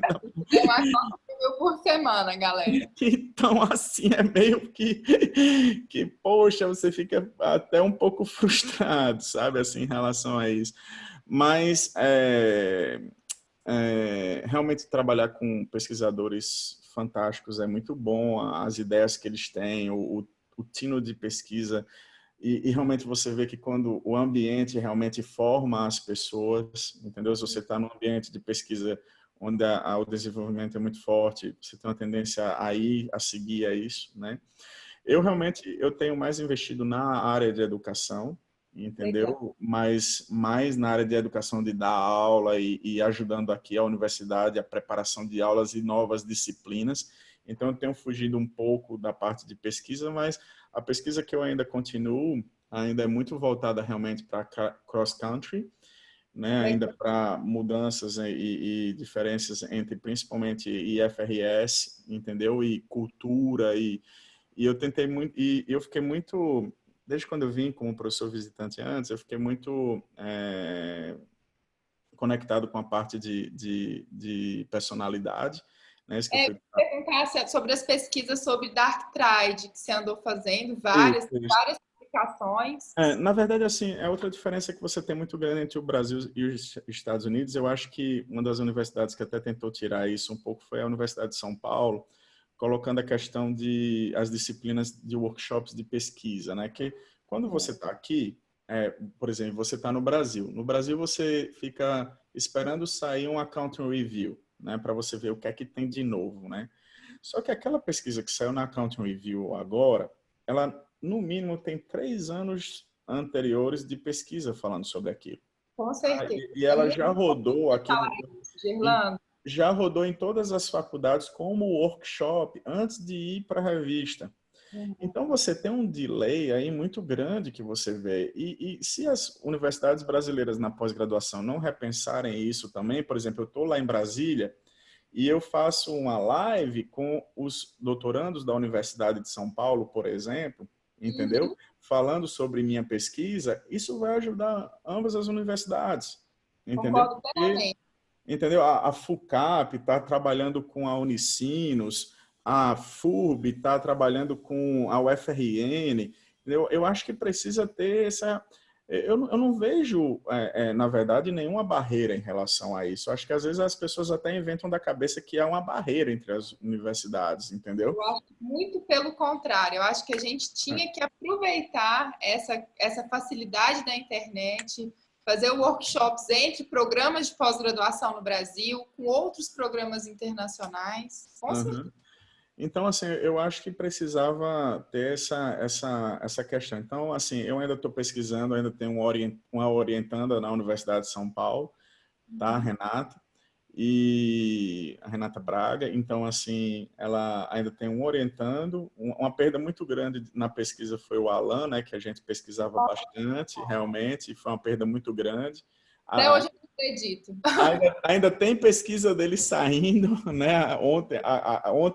Ontem à noite acabou de sair uma na Bar, né? Eu, a Márcia De Luca e ele, né? De novo, né? Então, quer dizer, ainda tem muita pesquisa que eu e a Alan a gente estava fazendo junto, que ainda estou tentando conseguir trabalhar, porque o choque foi muito grande, né? Mas... Ele ali, eu também, meu cício. Então, assim, as minhas pesquisas elas são mais voltadas para essa linha, né? E eu estou vendo outra pergunta aqui, Ludmila, que é se o currículo da graduação é muito diferente do brasileiro. Olha, assim, aqui é muito enxuto, tá, Vinícius? Aqui, a Vinícius Alves perguntou, né? Aqui é muito enxuto, tá?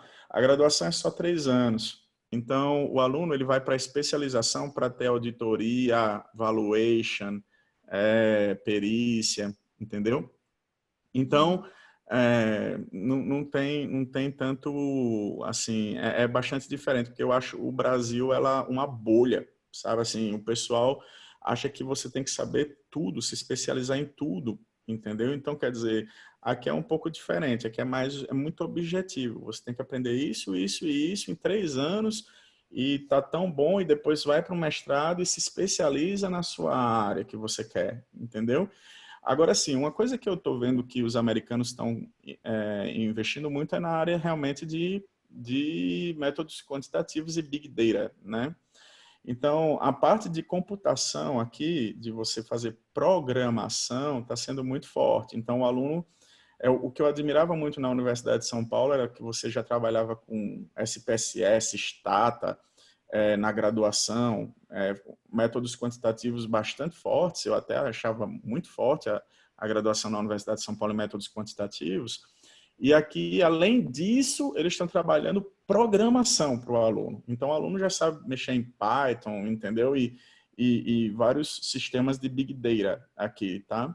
Agora, assim, o que eu acho que é importante, os professores que estiverem online e os alunos também queiram dos seus departamentos, das suas coordenações, é o projeto político-pedagógico da coordenação, entendeu? Do curso. Então, o que é que eu quero formar um estudante naquela universidade? Entendeu? Qual que vai ser o perfil do contador que vai sair formado por essa universidade? Essa definição.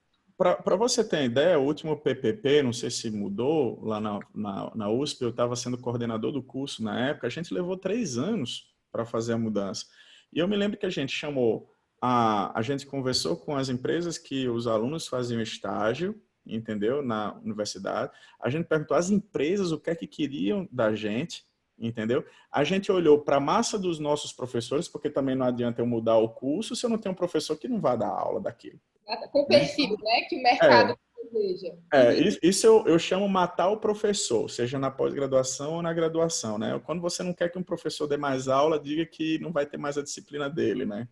E geralmente os professores, eles colocam muito o coração naquela disciplina que acha que é dele pro resto da vida, né? Então, tem isso também. Então, assim, você tem que trabalhar todos os lados. Você tem que trabalhar com o professor que você tem, tá? Isso também é uma questão estratégica. Isso não é de 1 ano, 2 anos, você tem que pensar de 7 a 10 anos. Você tem que perguntar ao aluno, entendeu? Que está fazendo a graduação, entendeu? Perguntar aos egressos, entendeu? E a estrutura da universidade. Então, o que é que adianta eu colocar um curso de Python se eu não tenho um laboratório?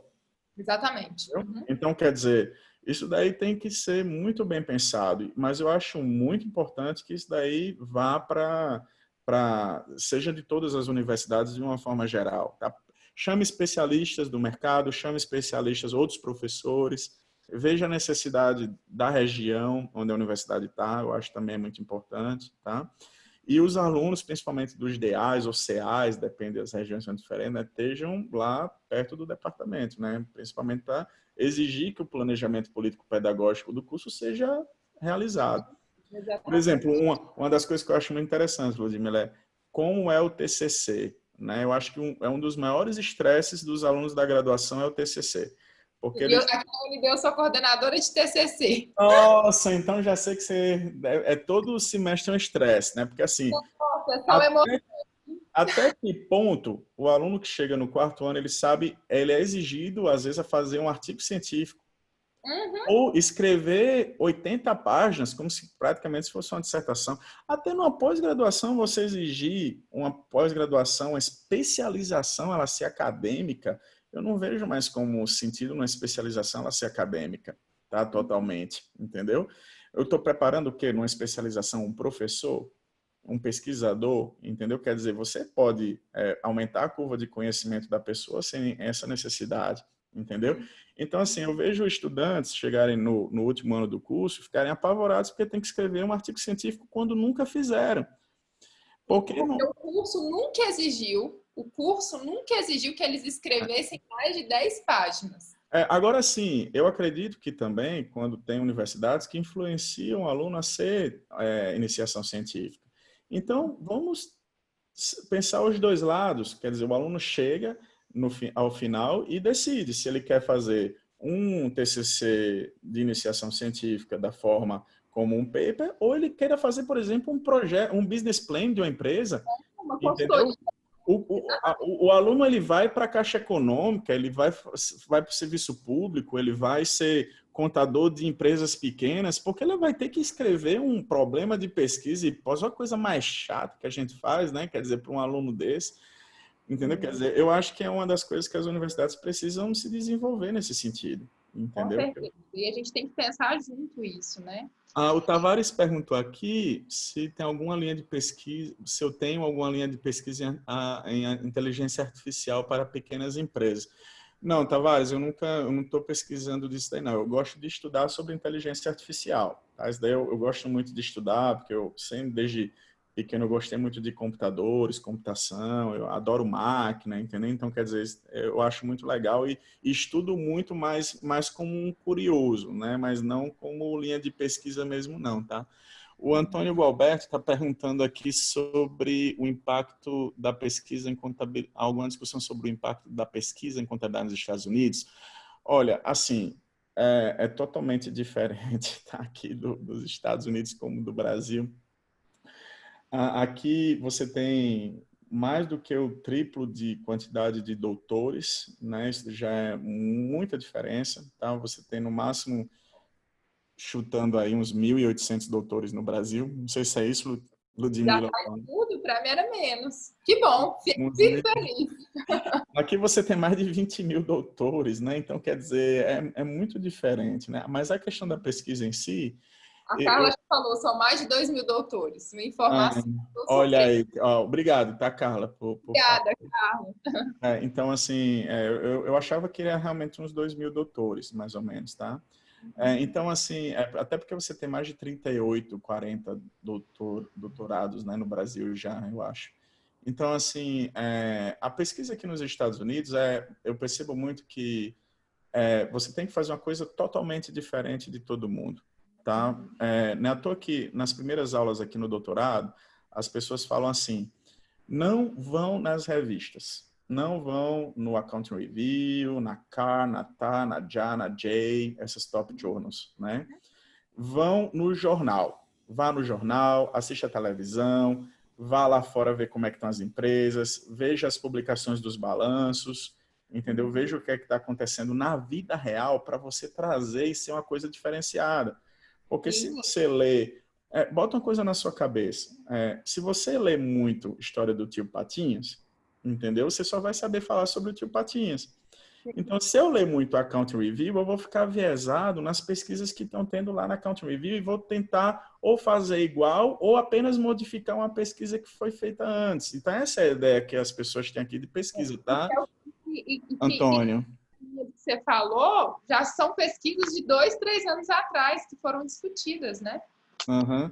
Então, assim, isso daí é que eu acho que é muito importante em relação à pesquisa, assim, ela ser diferente. E a outra questão de pesquisa aqui, para o Antônio Gualberto perguntou sobre o que é que diferencia muita pesquisa daqui para o Brasil, é a questão de essa primeira, de você ir em lugares diferentes para achar problemas de pesquisas diferentes.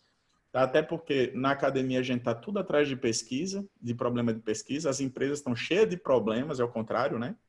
Entendeu?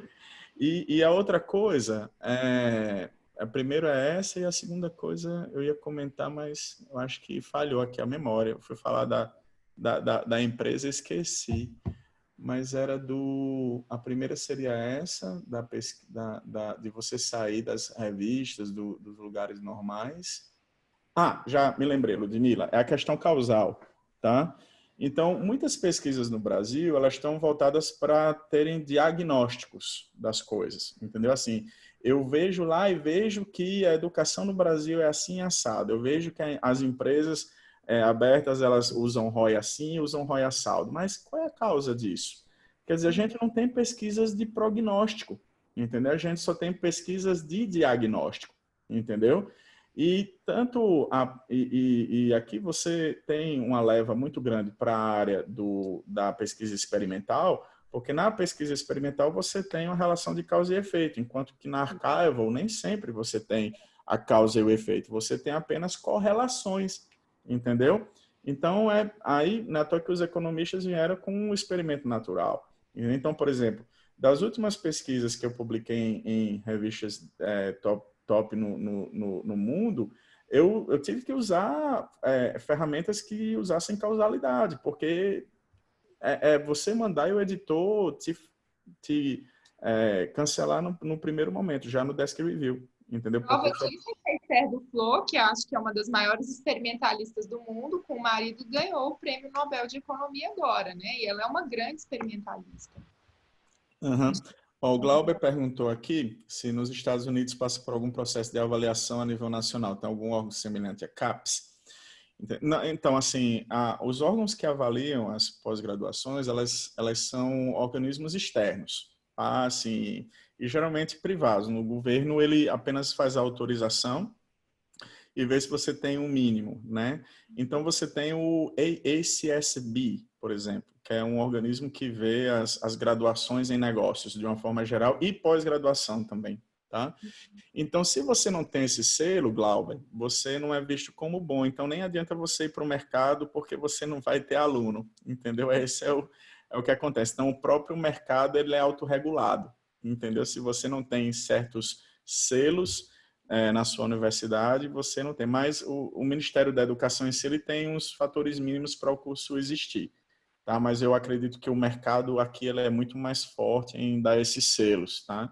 Então, de 5 em 5 anos a gente... Não, todo ano vem um pessoal do IESSB aqui analisar a gente, tá? E geralmente agora é de 5 em 5 anos, eu acho. Eu acho que nos primeiros anos é de 1 em 1 ano, depois 4 a 5 anos, tá? Então, acho que é isso daí, a resposta ao Glauber, tá? Não sei se tem alguma outra aqui. Ah, tem o Marcelo.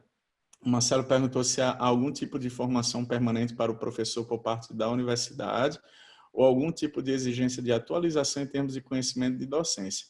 Nossa, quando eu cheguei aqui, vocês não têm noção, assim, todo ano eu faço um curso sobre oh meu Deus, esqueci de novo o nome daquilo, meu Deus. Harassment. Eu estou me lembrando do nome em inglês, mas esqueci de português. Eu estou ficando velho, Ludmila, não estou mais lembrando dos nomes não, sabe? Muita informação. O mundo tem muita Então, assim, você tem vários cursos da universidade, entendeu? Que você tem que fazer de ética, de... Não é aliciamento sexual, como é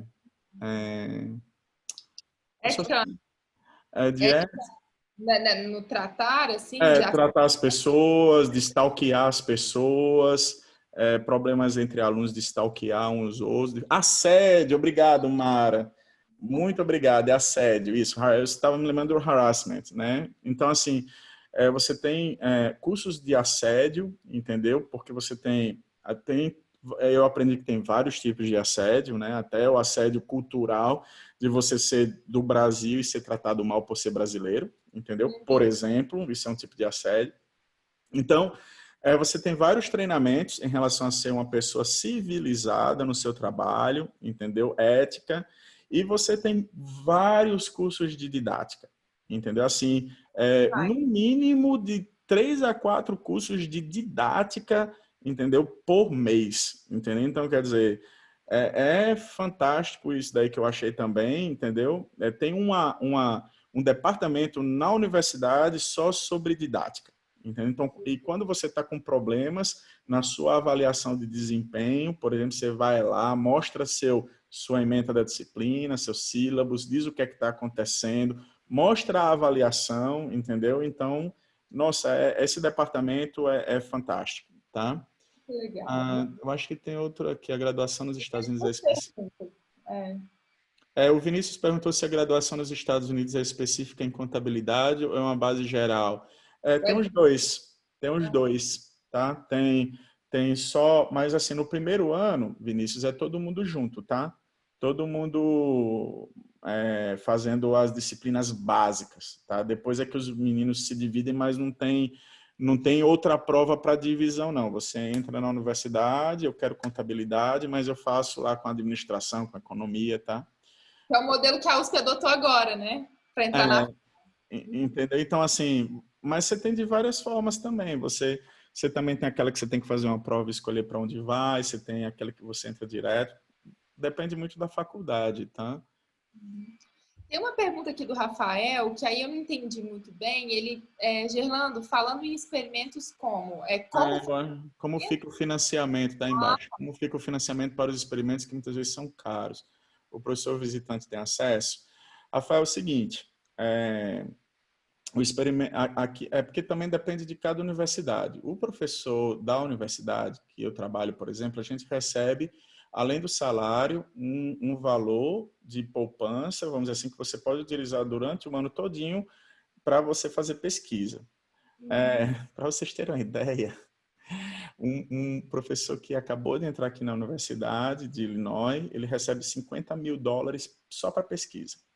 Tá? Então, ele pode gastar esses Quantas semelhanças, Gerlando? ele pode gastar esses US$ 50.000 para viajar, ir para congresso, fazer experimento, pagar aluno, pagar tudo que você imaginar, tá? Então, mas tem outras universidades que têm menos orçamento.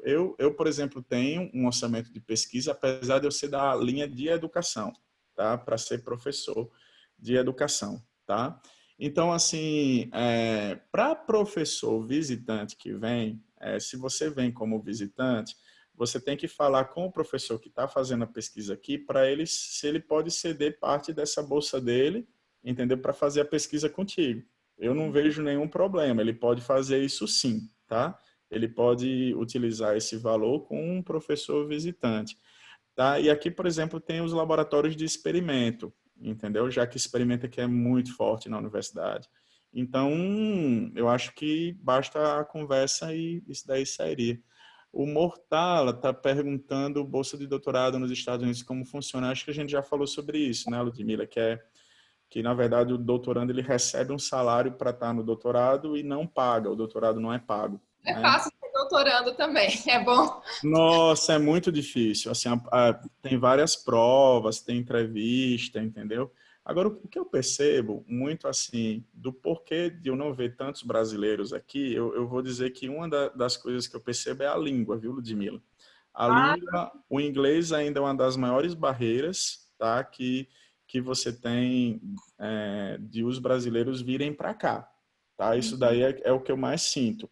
Porque o brasileiro que ele fala o inglês, ele se sai muito bem aqui. Eu não vejo nenhum problema. Você tem. é muito legal você falar isso, que eu fiz uma live com a Bianca Checon, né, que hoje é professora da GV, e ela fala que é impressionante. Sabendo inglês, nós estamos no mesmo nível de discutir pesquisa com qualquer pessoa no mundo que estiver na universidade americana. Eu concordo com isso. Tá? Então, você tinha um aluno brasileiro aqui que fez a graduação aqui, fez o mestrado, estava no doutorado, só que ele cansou, não quis mais fazer o doutorado, mas ele estava no mesmo nível dos outros alunos. Uhum. Então, o maior problema, se você perguntar para mim por que você não tem vários brasileiros aqui, primeiro é não saber, é falta de informação, entendeu? Sim. E a E essa segunda, está sendo muito importante, Irlanda, porque eu acho que você está tirando dúvidas de várias pessoas, né?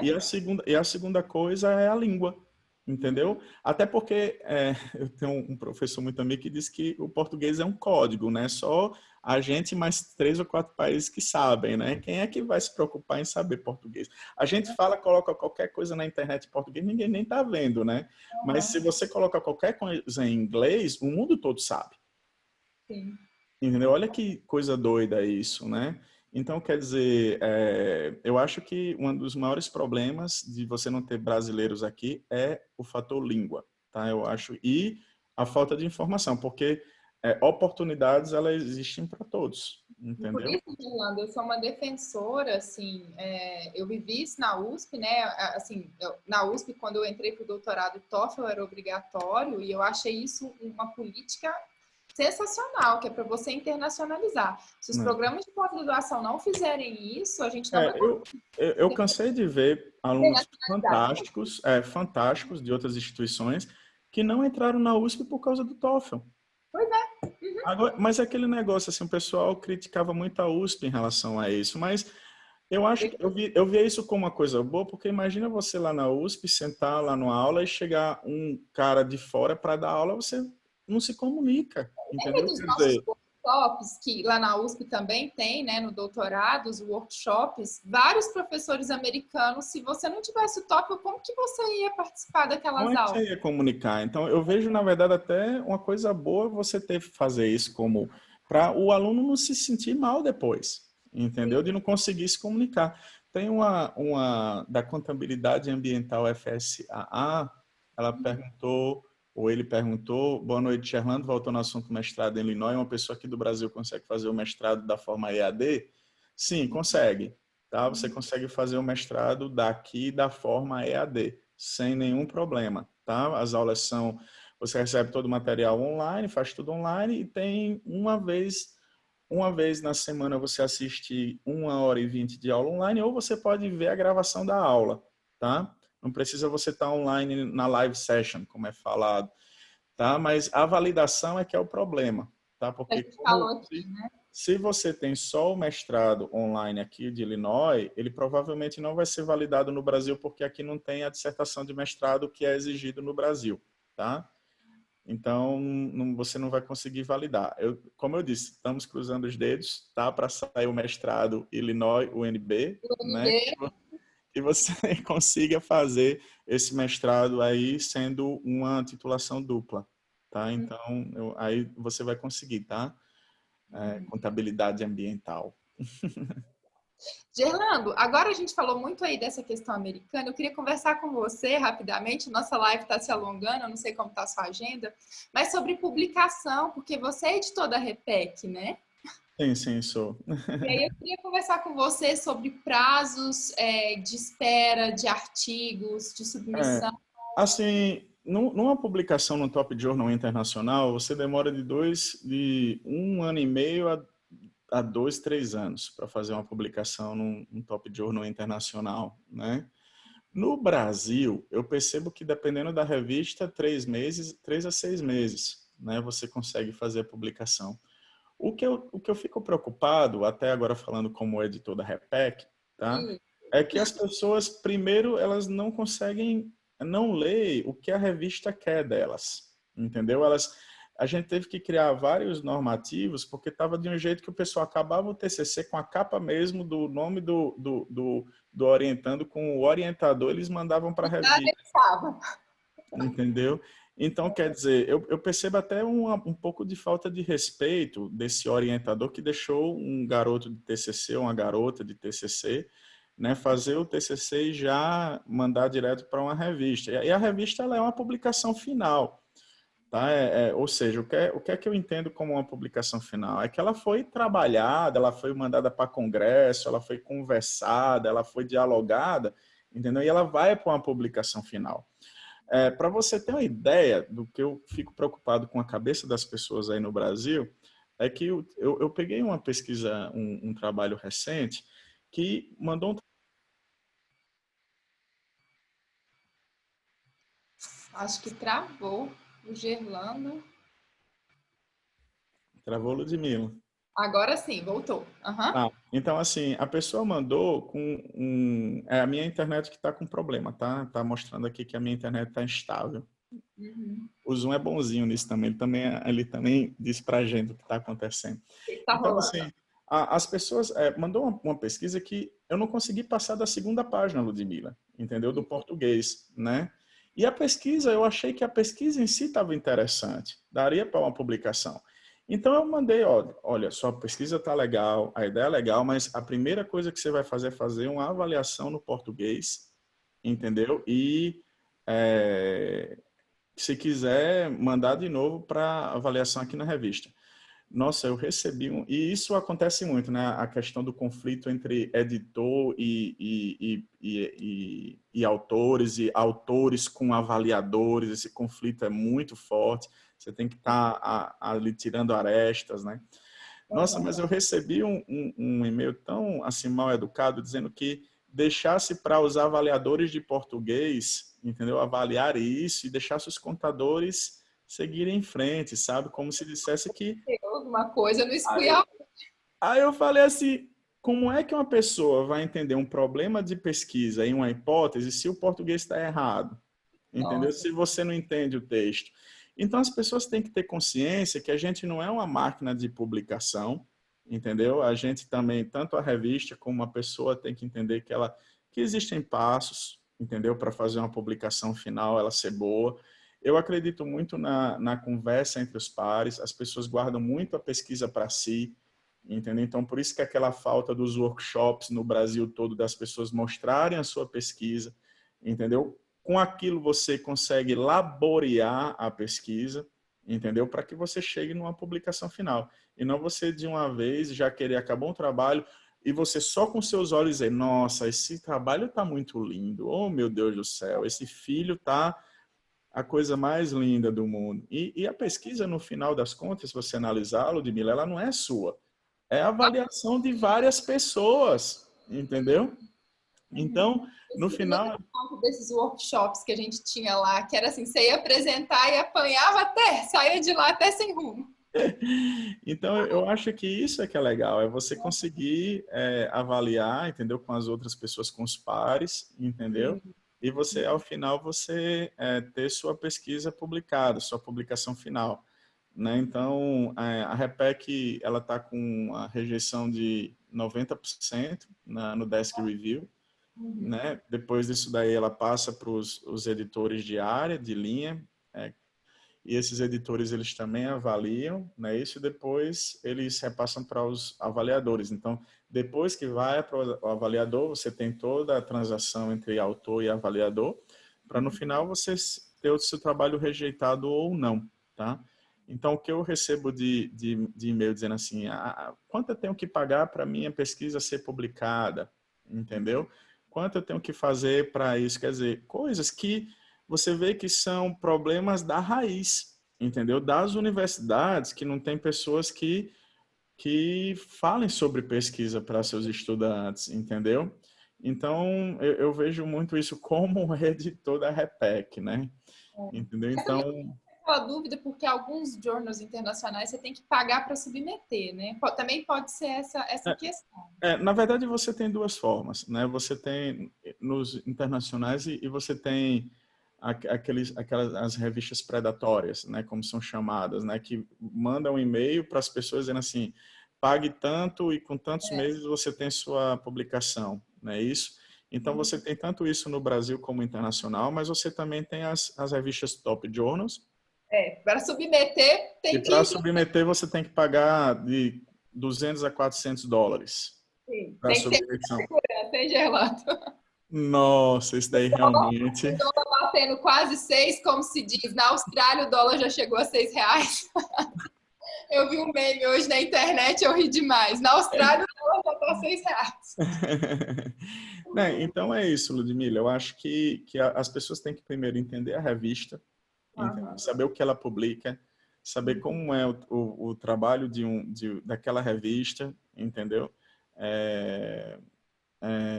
Ler os trabalhos da revista, né, para ver como é que são publicados, entendeu? Para depois que você realmente burilar bastante aquele trabalho, você mandar para a publicação final, que seria a revista. Eu juro para você que, pelo menos nas revistas que eu tenho, no Tija e no GIA, nossa, demoraram de 2 a 3 anos para ter a publicação. Aqui, pelo menos nos Estados Unidos, né? Mas no final é legal. Legal demais. Aqui o Glauber perguntou, né, se o processo de avaliação da CAPES não induz esse processo. Eu acredito que sim, para falar a verdade.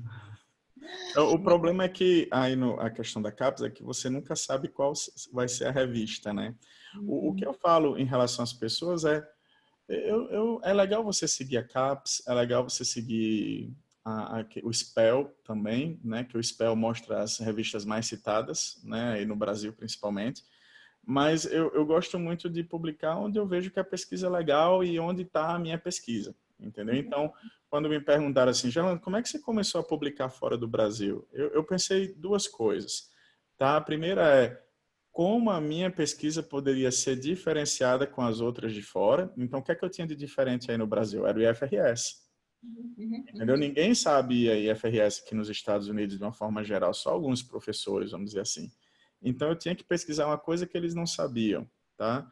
E a segunda coisa é em journals, que eu acho que aquela minha pesquisa sobre IFRS vai ser legal. Então, por isso que eu fui, se você olhar meu Lattes, vai perceber que eu fui tudo nas revistas de contabilidade internacional, entendeu? Então, quer dizer, foi uma estratégia que eu utilizei, né? Mas você pode utilizar outras estratégias. A minha estratégia não está nas top 5, né? Eu vou ser sincero que eu já mandei uma vez para Country Review, tá? Mas eu levei porrada, né, do avaliador e uma porrada Não, mas na vida a gente fantástica. Uma das melhores que eu levei, um dos melhores avaliadores na minha vida, tá? Mas eu achei que foi bastante interessante. Mas você já tem brasileiros publicando, né, nos Estados Unidos. Tem, o Fábio publicou recentemente na CAR, né, na Contemporary Accounting Review. Né? Então, quer dizer, você tem pessoas que estão conseguindo. O Fábio, ele está trabalhando com pessoas de fora do Brasil, então isso facilita, eu acho, às vezes, tá?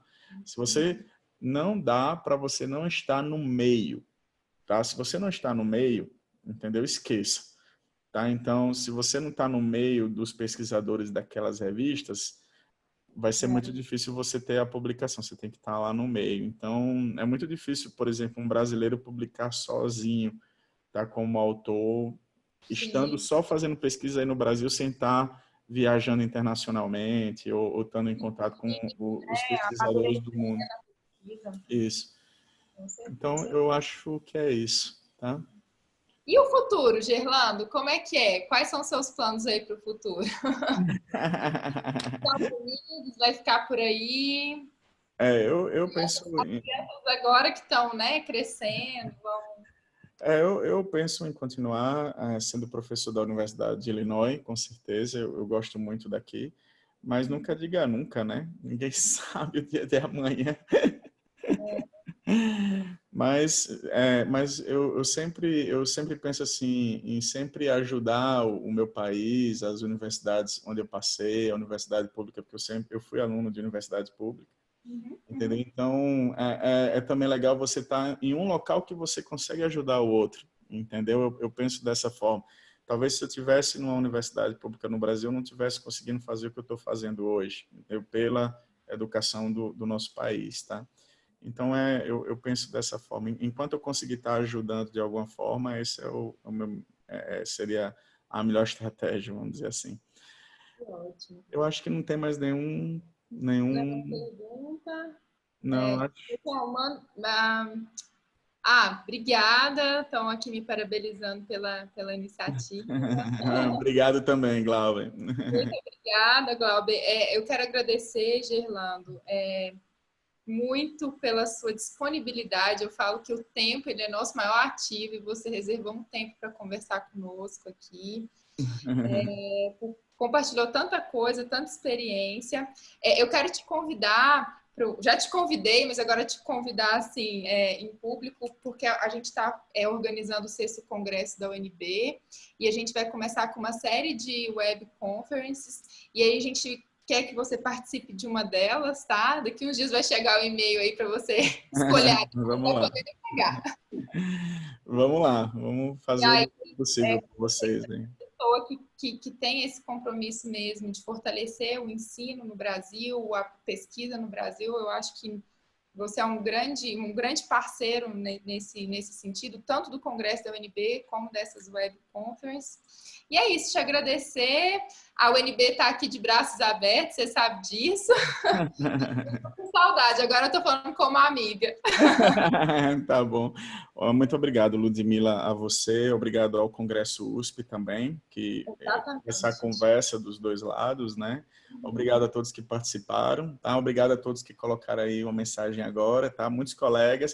Eu até brinquei, ele estava pagando $5 a cada familiar que viesse para não ficar soltando a live, entendeu? Já bombou. Diana, um beijo para você. Assistiu a gente e agradecer mais uma vez ao Congresso USP e aí a vocês da USP, eu tenho muita gratidão, né, porque eu vivi com vocês e aprendi com vocês lá. Eu acho que tem um monte de professor assistindo a gente da USP, colegas, enfim. Que legal. Um beijão para o UFS, o pessoal Vilar José Renato também, Tânia, um beijão para o UFS. Tá? Nossa, tantos colegas, né? Obrigado, de São Paulo. Legal. Fernando. Tá, um abração para vocês, tá? Muito obrigado por tudo. Eu tenho aqui o link do nosso Zoom, aí eu repasso para você, Ludmila, e devo repassar também para o Congresso USP, tá bom? Perfeito. E assim que eu tiver o link, eu vou colocar no nosso canal do podcast no YouTube, tá bom? Bom. Eu compartilho com vocês. Tchau, tchau. Um abração a todos. Tchau, tchau.